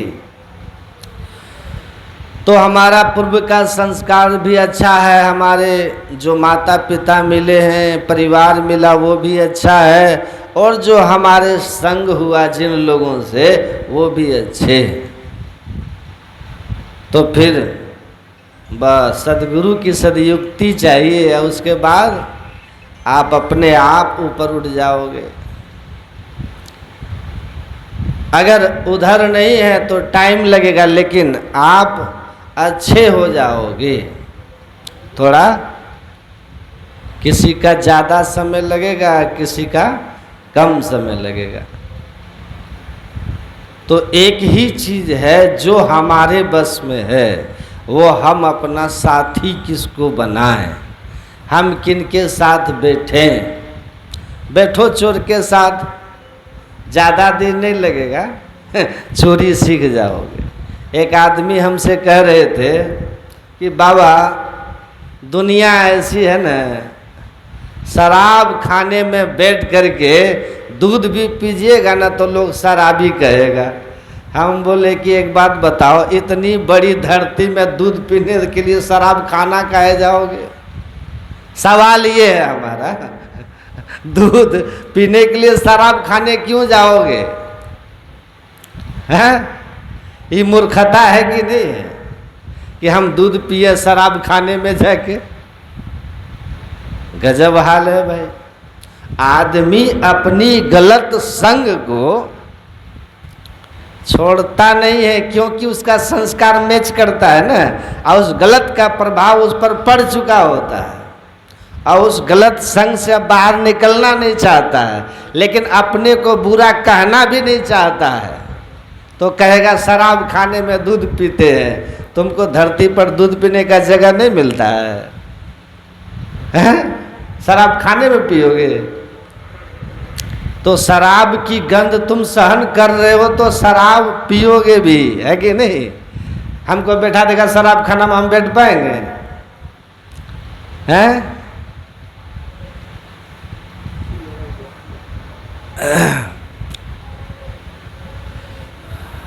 किसी सत्संगी बहन जी ने कहा कि बाबा जा रहे हैं सत्संग में फलाने जगह, तो मिल लीजिएगा, हमारे मतलब लड़की है वहाँ, जो मेरी बेटी है उसकी शादी वहीं हमने किया है, तो थोड़ा लड़का लड़की से आप मिल लीजिएगा बाबा। दोनों की अपनी पसंद थी, तो मैं मिला उन लोगों से, लड़का लड़की से, तो बातचीत हमने किया। बच्चे जब किचन में चले गए ना बच्ची, तो मैंने लड़के से पूछा, जो मैंने बस छोटा सा सवाल किया कि अच्छा बाबू ये बताओ कि आपने जो उस बच्ची को पसंद किया, उस लड़की को अपने लाइफ पार्टनर के रूप में, जीवन साथी के रूप में, तो उसमें क्या देखा आपने? तो उसने उसमें कुछ अच्छाइयाँ बताई कि इसके डिमांड्स नहीं हैं, किच किच नहीं करती है, और बहुत मतलब सिचुएशन को समझती है, जिद नहीं करती है, बाकी ठीक है। तो हमें लगा कि इसके साथ मैं सुखी हो जाऊंगा। फिर मैं उस लड़की से पूछा, अकेले में पूछा मैंने उनको, मैंने कहा आपको उसमें क्या अच्छा लगा? तो उसने कहा कि बाबा उसमें सबसे अच्छी बात है कि एक तो ज़रूरत से ज़्यादा बोलता नहीं है बेवजह, और केयरिंग बहुत है, केयरिंग बहुत है, और किसी तरह का नशा नहीं करता, जो आजकल के सबसे बड़ी समस्या है, और झगड़े का कारण भी नशा ही है।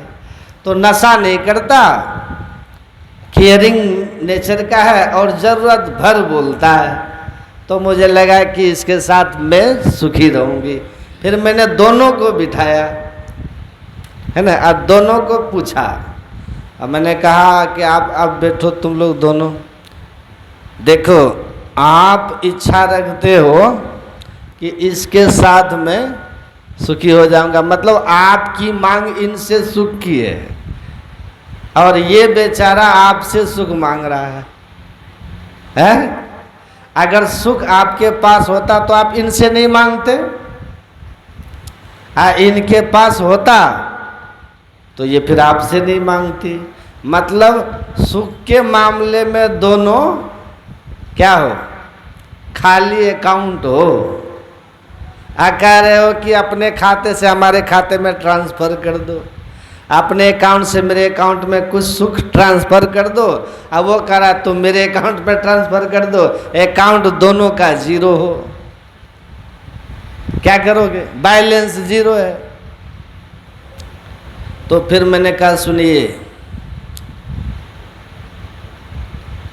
ये जो एक दूसरे से उम्मीद आप पाले हुए हैं ना, आगे चल करके ये उम्मीद आपस में टकराएंगे, दुख का कारण हो जाएगा। क्योंकि जिन उम्मीदों से हम आपको पकड़े, आप हमको, तो दोनों तो मांग ही रहे हैं, तो देगा कौन? दोनों कहते हैं ना, भिखारी सारी दुनिया, भिखारी सारी दुनिया, दाता एक राम। तो क्या करें? मैंने कहा देखो,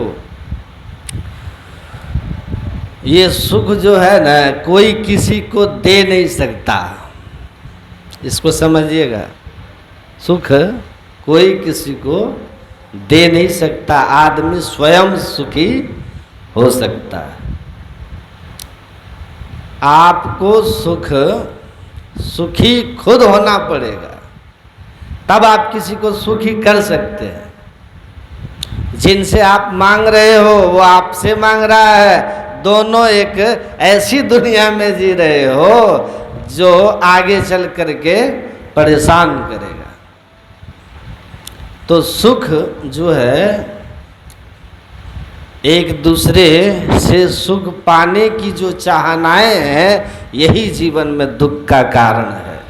थोड़े सा सोच को बदल दीजिए, सोच, एक दूसरे को सुख पहुंचाने की कामना कर लीजिए। तत्सुखे सुखित्वम प्रेम लक्षणम, सुन रहे हैं? एक दूसरे से सुख पाने की जो कामना है, यही जीवन में दुख का कारण है।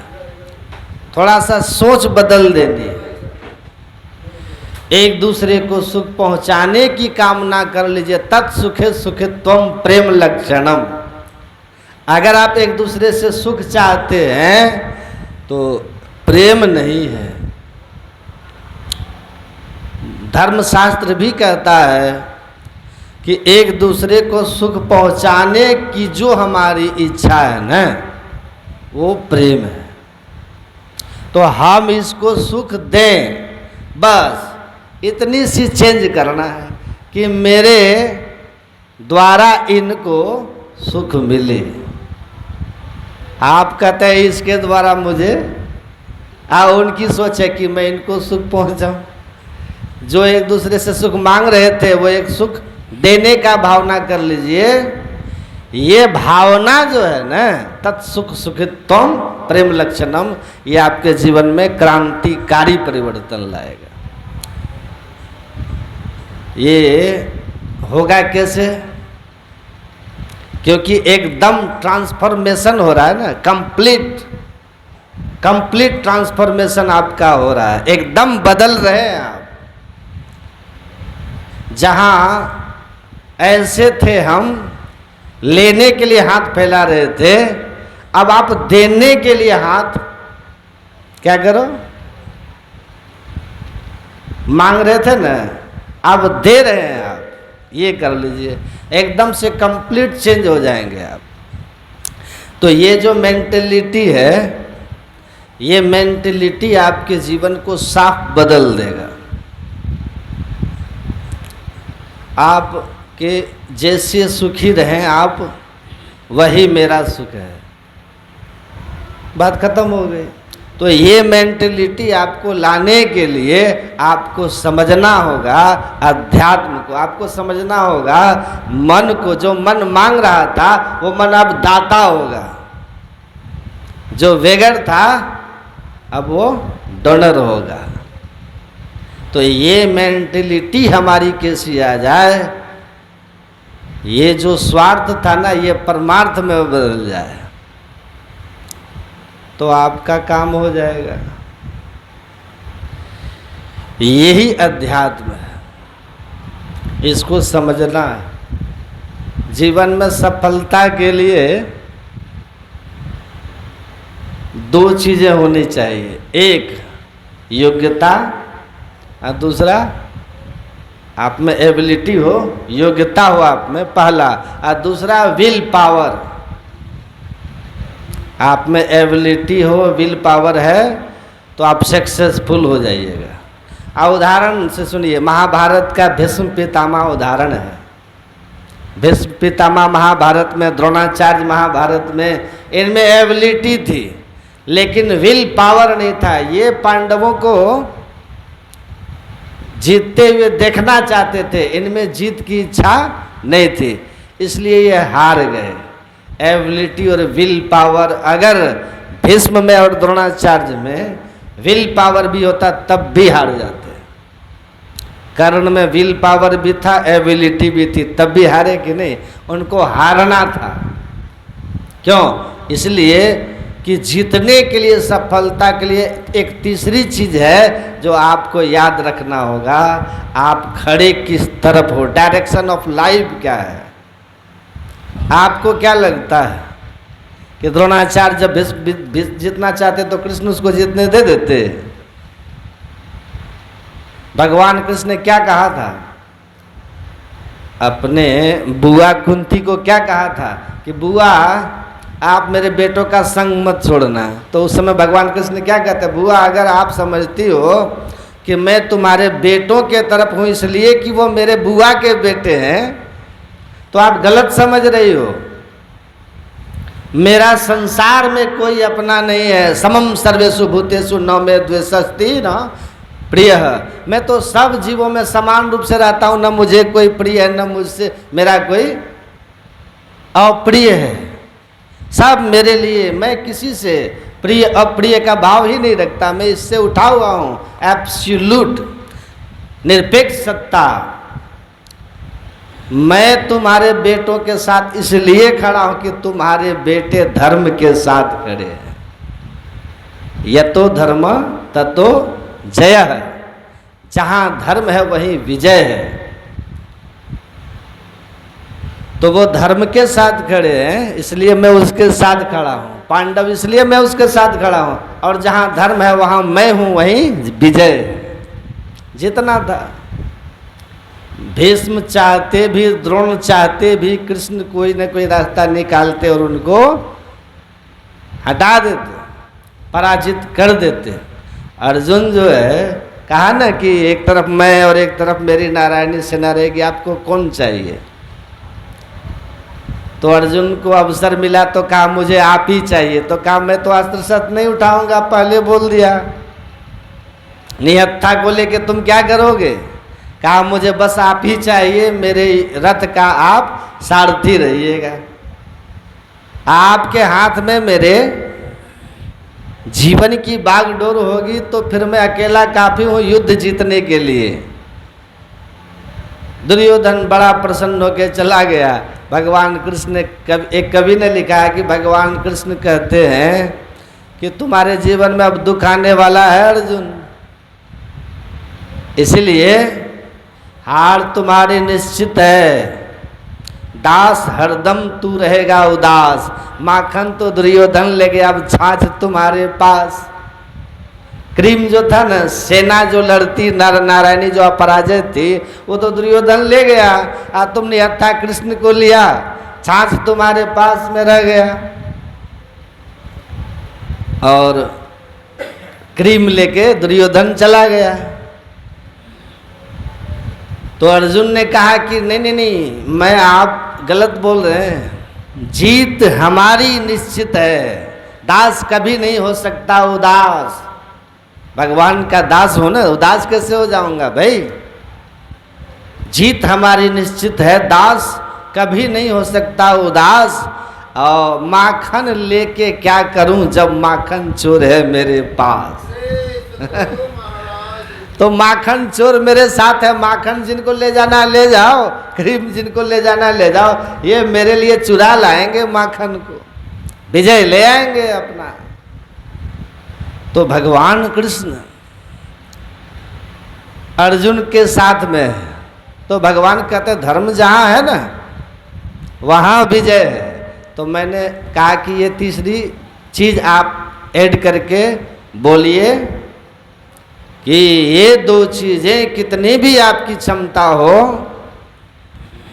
एबिलिटी और विल पावर, कितना भी आपके अंदर इच्छा शक्ति हो, लेकिन अगर आपके जीवन का डायरेक्शन अगर गलत है ना, तो ईश्वर आपको अंततः पराजित कर देंगे। उत्कर्ष खूब हो जाएगा रावण की तरह आपका, लेकिन अंत में सत्यमेव जयते। तो अधर्म धर्मो रक्षति रक्षितः, जो धर्म की रक्षा करता है, धर्म के पक्ष में रहता है, उसकी रक्षा धर्म करता है, उसकी रक्षा ईश्वर करते हैं। क्योंकि ईश्वर वही है जहाँ धर्म है, ईश्वर सर्वसमर्थ है। हमारा इसलिए राष्ट्रीय वाक्य सत्यमेव जयते। तो आपको ये भी देखना होगा मैं इसलिए कहा कि आप दूसरे को मोटिवेट करके खुद डिप्रेस्ड हो जाइएगा अगर आपके अंदर मेडिटेशन नहीं है तो।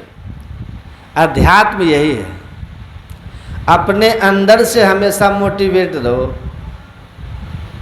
अंदर से मोटिवेट रहो। आइए, मेडिटेशन से होगा, परिस्थितियों के साथ खड़े रहोगे। जिनका अपने इमोशन पर जितना अधिक कंट्रोल है ना, वो जीवन में उतने ही अधिक सक्सेस होता है।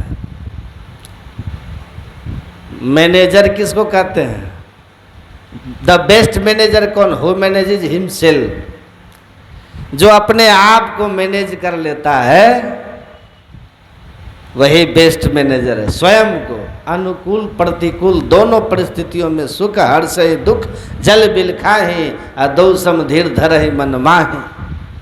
संत तुलसीदास जी लिखते हैं कि सुख मिलता है तो जिसको अपने इमोशन पर कंट्रोल नहीं है, सुख मिलेगा ना, सफलता मिलेगी ना, तो सफलता उसके सिर पे चढ़ जाएगी। और जब दुख आएगा तो छाती पीटना शुरू कर देगा। कहा लेकिन जो धीर पुरुष होते हैं ना, वो दोनों परिस्थितियों में अपने को बैलेंस बना के रखते, बैलेंस में रखते। तो अपने को बैलेंस में रखना है, इसके लिए इमोशन पर कंट्रोल होना चाहिए। आपका इमोशन पर कंट्रोल होना चाहिए, तुरंत रिएक्ट नहीं करना चाहिए। कोई कुछ बोले अगर हम उस पर रिएक्ट कर जाएं तो कैसा है, देखते हैं ना। द्रौपदी कह देती है बिना सोचे अंधे का पुत्र अंधा। क्या हो गया? वहाँ पर वो अपने वाणी पर नियंत्रण नहीं करती द्रौपदी। लेकिन दुर्योधन की जगह अगर कोई संत महात्मा वहाँ होते या युधिष्ठिर जी होते और उनको कोई कुछ कहा होता तो क्या लगता आपको कि महाभारत हो जाता? नहीं होता। दुर्योधन को अपने इमोशन पर बिल्कुल नियंत्रण नहीं था। अहंकार इतना बढ़ा हुआ था कि उसने महाभारत की नींव दुर्योधन के अहंकार ने डाल दिया। उससे बड़ी बड़ी गालियां हम लोगों को मिलती है, हम लोग को कहाँ कोई फर्क पड़ता है। हाँ भाई ठीक है, जब किसी ने गाली दी तो कहते चोर चमार चंडाल कहो, कोई कहो हरि भक्त है भाई, कोई कहो ये तो नारी लुभानो, कोई कहे माया रति है, निंदा करता से निंदा कराइए, स्तुति को न मनावन जाए, जो हम हैं हरि जानत हैं, रण दिवस उनके गुण गाई। आप मुझे कहो कि भक्त है या मुझे कहो कि चोर है, त्यागी है या भोगी है, आपके सर्टिफिकेट से हमारा न परलोक बनने वाला है न परलोक बिगड़ने वाला है। जिनको परलोक बनाना है बिगाड़ना है वो सर्वसमर्थ ईश्वर को पता है कि मैं क्या हूँ। तो वहाँ से हमारा जो भी होना है तो हम आपको इतना लाइटली लेंगे कि जैसे पागल और बच्चों की बात का आप कोई बुरा नहीं मानते हो, तो उसको लाइटली लिया, सरपास कर दिया, कोई बात नहीं, उसकी समझ का स्तर यही है। परमात्मा से कहते हैं भगवान इनकी सद्बुद्धि दो, इनका सोच का थोड़ा दायरा बढ़ाओ, ये ठीक ठीक पर सत्य को देख सके। तो क्या करना चाहिए? ये जो हमारा वेद का पहला भाग है ना, कर्मकांड भाग है, उसका लक्ष्य ये है कि हमारे पास पुण्य की पूंजी हो जाए। और तब भगवान राम कहते हैं फल क्या होगा? भगवान कहते हैं पुण्य पुंज बिनु मिलहि न संता। समझ रहे हैं ना आप लोग? पुण्य की पूंजी हो गई तो आपको संत मिलेंगे। और भक्ति का सही स्वरूप कहाँ से शुरू होता है? तो भगवान राम कहते हैं प्रथम भगति संतन कर संगा। मतलब यहाँ से शुरू हुई आपकी ऊंची पढ़ाई, ऊंची शिक्षा अब शुरू हो रही है आपकी। जहाँ संत के शरण में आ गए, कर्म कांड को संसार सुख का साधन मत बनाओ, उसको तो आप ईश्वर से ये प्रार्थना करो अपने सारे सत्कर्मों का, क्योंकि इनके बिना तो आपका काम चलेगा नहीं, बिना कर्मकांड के रह ही नहीं सकते।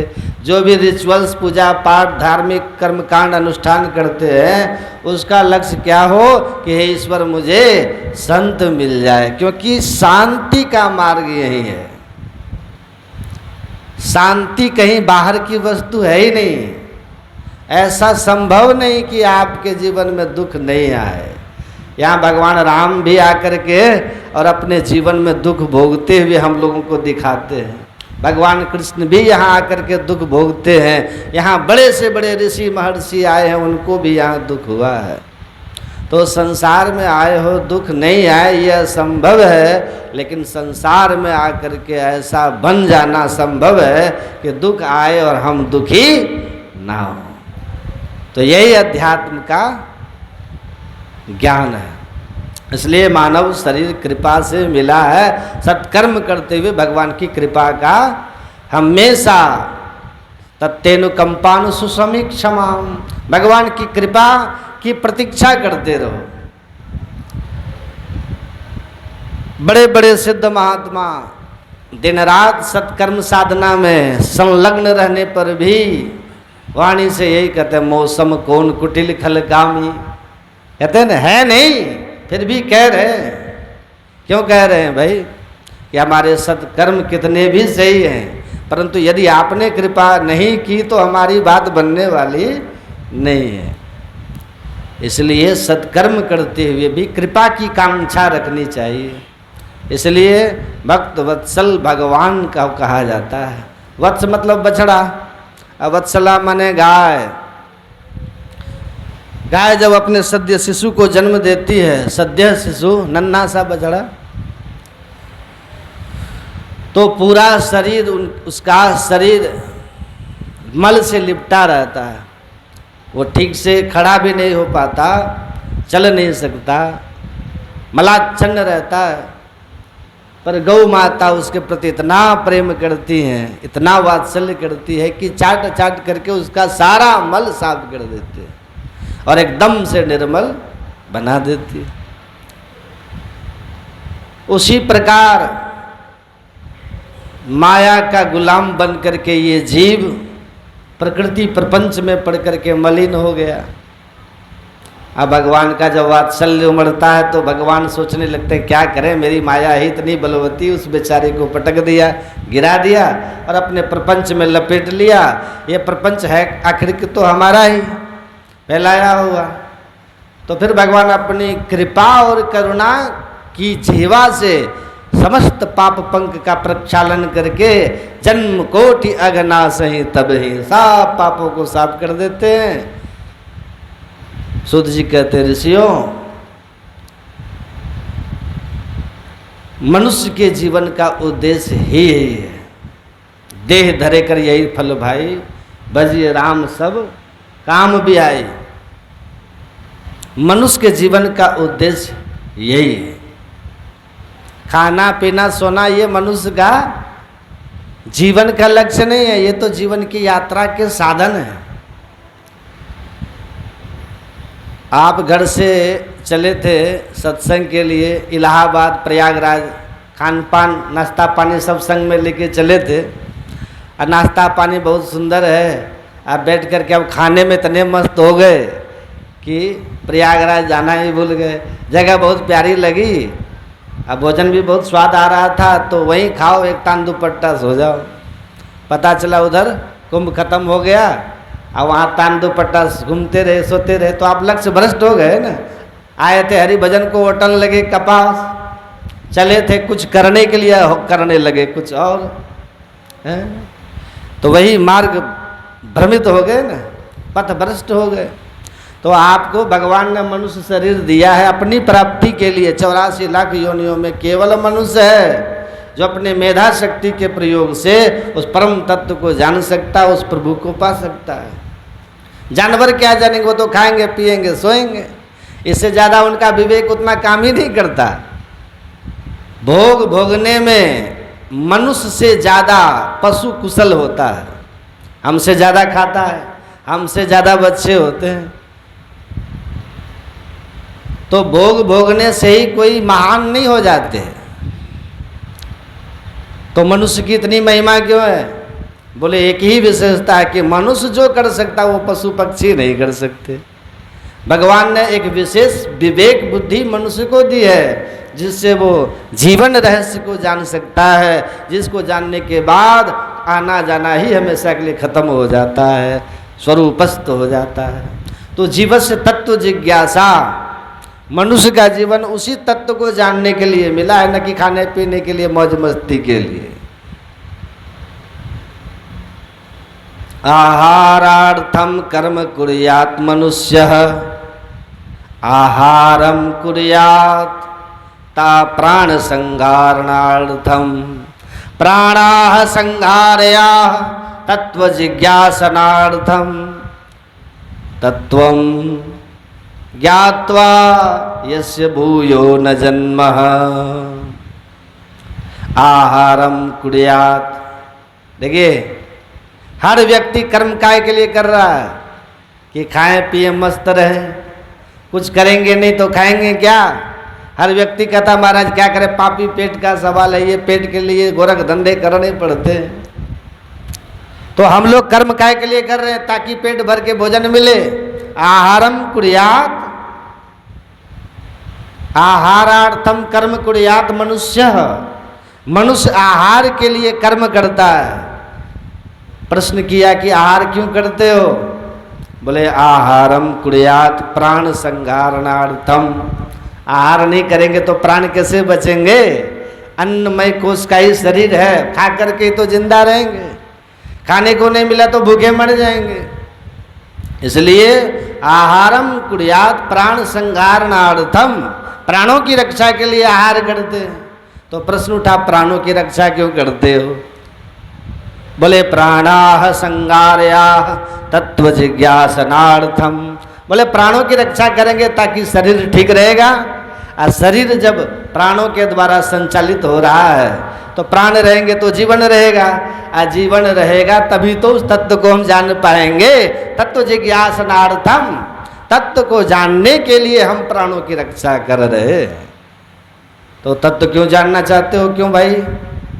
बोले तत्व को इसलिए जानना चाहते कि तत्वम जिज्ञास्यम येन भूयो न जन्म, तत्व की जिज्ञासा इसलिए रखते हैं क्योंकि यदि जिस दिन हमने उस तत्व को जान लिया उसके बाद न भूयो न जन्म, जन्म मरण के चक्र से हमेशा के लिए छुटकारा पा जाएंगे। जब तक उस परम तत्व को नहीं जाना तब तक पुनरपि जननम पुनरपि मरणम पुनरपि जननी जठरे शयनम, बार बार तुम्हें माँ के गर्भ में आना पड़ेगा, जन्म लेना पड़ेगा, फिर दुनिया के झंझट में पड़ना पड़ेगा, फिर दोबारा मरना पड़ेगा। मृत्यु में बड़ी भयंकर पीड़ा होती है और जन्म के समय में बड़ी दुस्सह पीड़ा होती है। बच्चा जब जन्म लेता है तो इतनी भयंकर उसे वेदना होती है कि कभी कभी बेहोश भी हो जाता है, नहीं होता? तो सोचिए जन्म के समय कितना, माँ के गर्भ में 9 महीने रह करके कितना कष्ट भोगा। गर्भवास सम्मम दुखम न भूतो न भविष्यति, गर्भ में कष्ट भोगा, फिर जन्म के समय महाकष्ट भोगा, और फिर जीवन भर बच्चा बचपन में कितना कष्ट भोगता है बच्चा। अब बच्चे को मच्छर काट गया, बच्चा रो पड़ा, अब माँ अपने कथा सुनने में लगी तो माँ ने समझा रो क्यों रहा है भाई। अब वो ना कह सकता है कि मुझे मच्छर ने काट लिया, कह सकता है? न तो खुजला सकता है न बता सकता है, वो रोए जा रहा है बच्चा। तो माँ ने समझा भूखा सो जबरदस्ती बोतल लगा दी मुंह में है? और यदि दूध नहीं पी रहा तो समझ रही है कि लगता है इसके कान में दर्द है कि पेट में दर्द है, तो कान में तेल डाल देगी कभी, तो कभी पेट सूतने लग जाएगी। अब बच्चा अपनी पीड़ा बता नहीं सकता, वो सिर्फ रोना जानता। अब माँ की बुद्धि जो काम कर जाए वैसा ही वो उपचार करने लग जाती है। तो बचपन में भी कष्ट कम नहीं भोगे, जन्म के बाद में भी बाल्यावस्था में बड़े कष्ट होते हैं। आज जब होश में आए, थोड़े बड़े हो गए तो फिर पढ़ने का टेंशन, फिर नौकरी का टेंशन, फिर शादी विवाह, फिर बच्चे, फिर बच्चों का पढ़ाना लिखाना, उनकी नौकरी लगाना, पूरा जीवन फिर नून तेल लकड़ी में भागते फिरो। अब फिर जब बुढ़ापा आया तो फिर बुढ़ापे की रोग व्याधियाँ सताने लगे, फिर मरने के नाम से घबराहट होने लगे, अब जाना पड़ेगा। तो ये संसार का ये चक्र चल रहा है। और इस चक्र से बाहर तभी निकल पाओगे जब उस परम तत्व को जान जाओगे। बिना उस ऋतिक ज्ञानान्न मुक्ति ही, अपने आप को जाने बिना, उस तत्व को समझे बिना आप मुक्त होने वाले नहीं। बोलिए श्री सद्गुरु महाराज।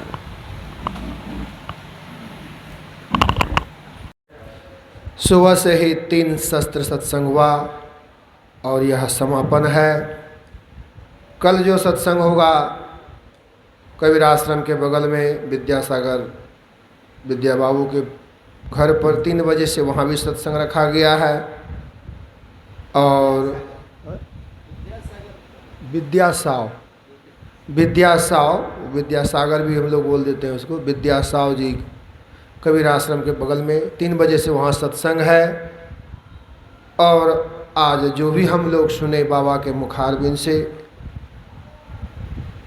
सबों को उनका प्रवचन को बार बार यूट्यूब चैनल पर भी, उनका चैनल अपना भी चैनल है, आप लोग देख सकते हैं। और मैं पुनः कहता हूँ, बाबा अभी कल भी हैं, परसों सारा दिन है। जिनको भी बाबा से कुछ बात करना हो, मिलना जुलना हो, मिले, क्योंकि हमारा यहाँ सत्संग समापन हो गया। बोलिए प्रेम से श्री सद्गुरु महाराज की जय, श्री सद्गुरु महाराज की जय। अब सब कोई मिल कर के हमारे बीच जो है राजेश्वर बाबू आए हुए हैं, आवे तो 4 शब्द अंतिम में बोल दें, वो आज आए, क्योंकि हमारे बगल के पड़ोसी हैं, सुबह में भी कुछ नहीं बोल पाए तो 2-4 शब्द जो है।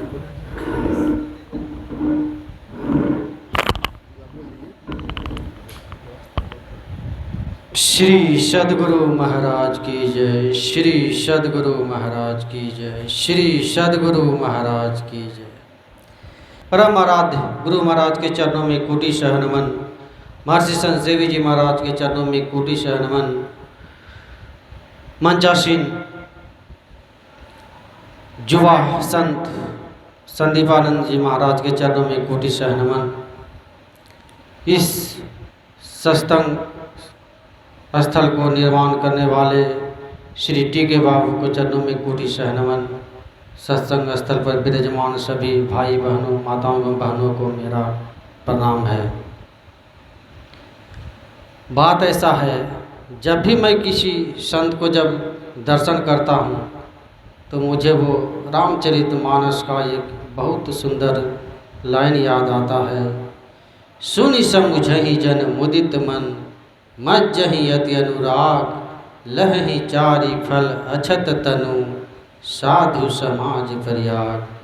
ये चारों फल की प्राप्ति जो हो जाती है शरीर को क्षय होने के पहले, तो जीवन में इसीलिए संतों का बहुत बड़ा महत्व दिया गया है। ये संत हमारे देश में खुद जलाकर दूसरों को प्रकाशित करते हैं, लेकिन समझने वालों समझ नहीं पाता है। बहुत से लोग ऐसा कहते हैं कि ये तो सिर्फ बकर बकर का आवाज़ होता है, लेकिन वो आवाज़ को जरा सा सोचिए और समझिए कि वो आवाज़ में क्या बोल रहे हैं। जिस दिन संतों की वाणी को समझने का प्रयास करने लगेंगे, उस दिन से आपका जीवन परिपूर्ण बदल जाएगा। क्योंकि आप लोग संतों की वाणी को समझते ही नहीं। जिस दिन से समझिएगा उसी दिन से देखिएगा नहीं, सच्चाई की यही है। रामचरितमानस में लिखा हुआ है, अति खल जे विषयी बक कागा, यही सर निकट न जाहि अभागा, संबुक भेक शिवार समाना, यहाँ न विषय कथा रसनाना।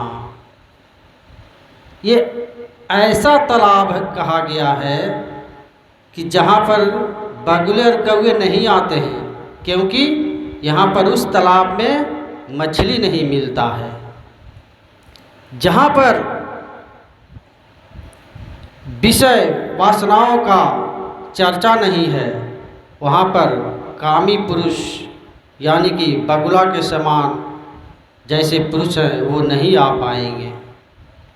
यहाँ पर तो वही आ सकते हैं जो परम पिता परमात्मा से प्रेम करते हैं, वो जानना चाह रहे हैं कि मेरे परम पिता परमात्मा है कौन, मैं कौन हूँ, मेरी आत्मा क्या है और मेरी आत्मा का ये मिलन किससे चाह रहा है। जो व्यक्ति आत्ममंथन की क्रिया में चल दिया है, वो व्यक्ति ये सब जगह पर जाना पसंद करता है और दूसरा नहीं जाएगा, क्योंकि उन्हें लगेगा कि यहाँ पर कुछ है ही नहीं, बेकार की चीज़ है। लेकिन जब कुछ दिन तक आते जाते रहेंगे तो उन्हें पता चलता है कि यही तो स्वर्ग है, यही तो जिसकी खोज में मनुष्य यहाँ तड़प रहा है, वो यहीं से शुरुआत होता है। आज ही सवेरे दोपहर के ही सत्संग में संदीपानंद बाबा ने बोल रहे थे कि सत्संग में आने से सभी चीज़ की प्राप्ति होती है। किसी को बुद्धि चाहिए तो बुद्धि भी मिल जाता है, धन चाहिए तो धन भी मिल जाता है, कोई संतानहीन है तो उसे संतान की भी उत्पत्ति मिल जाती है। लेकिन यहाँ पर एक और जोड़ने की बात है कि जो व्यक्ति परमात्मा को चाह रहा है उसे परमात्मा का रास्ता भी मिल जाता है। यही सत्संग का उद्देश्य है। तो यहीं पर अपनी वाणी को विराम देते हुए एक बार फिर से सभी को मैं प्रणाम करते हुए अपनी वाणी को विराम देता हूँ। बोलिए प्रेम से श्री सद्गुरु महाराज की जय।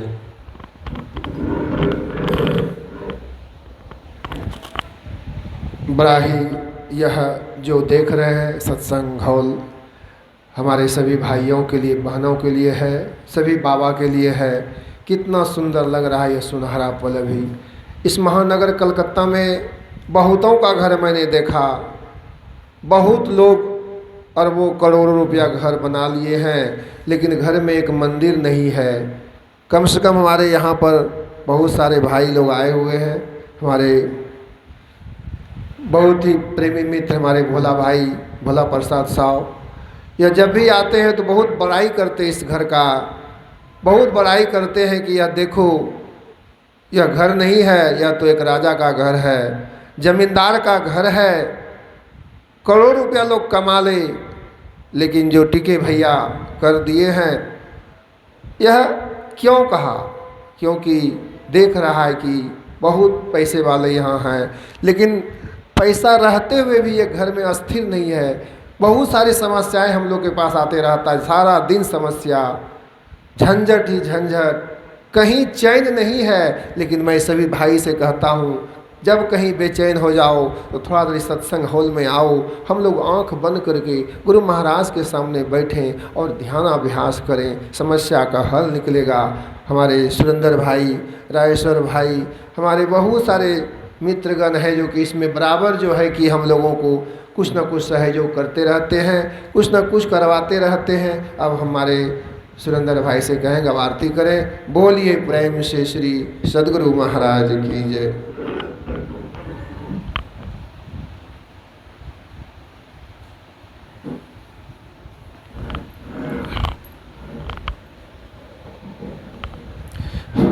बोलिए प्रेम से श्री सद्गुरु महाराज की जय। अब हम सभी मिलके स्वर से स्वर मिला के आरती कौन करें। आरती संग सतगुरु के की जय। अंतर ज्योत होत लखली जय। पांच तत्व तन अग्नि जराई। दीपक चास प्रकाश करी जय। गगन थाल रवि शशि फल फूला। मूल कपूर कलश धर धी जय। अक्षत नभ तारे मुक्ता हल। पोहप माल हिये हार गुही जैसे।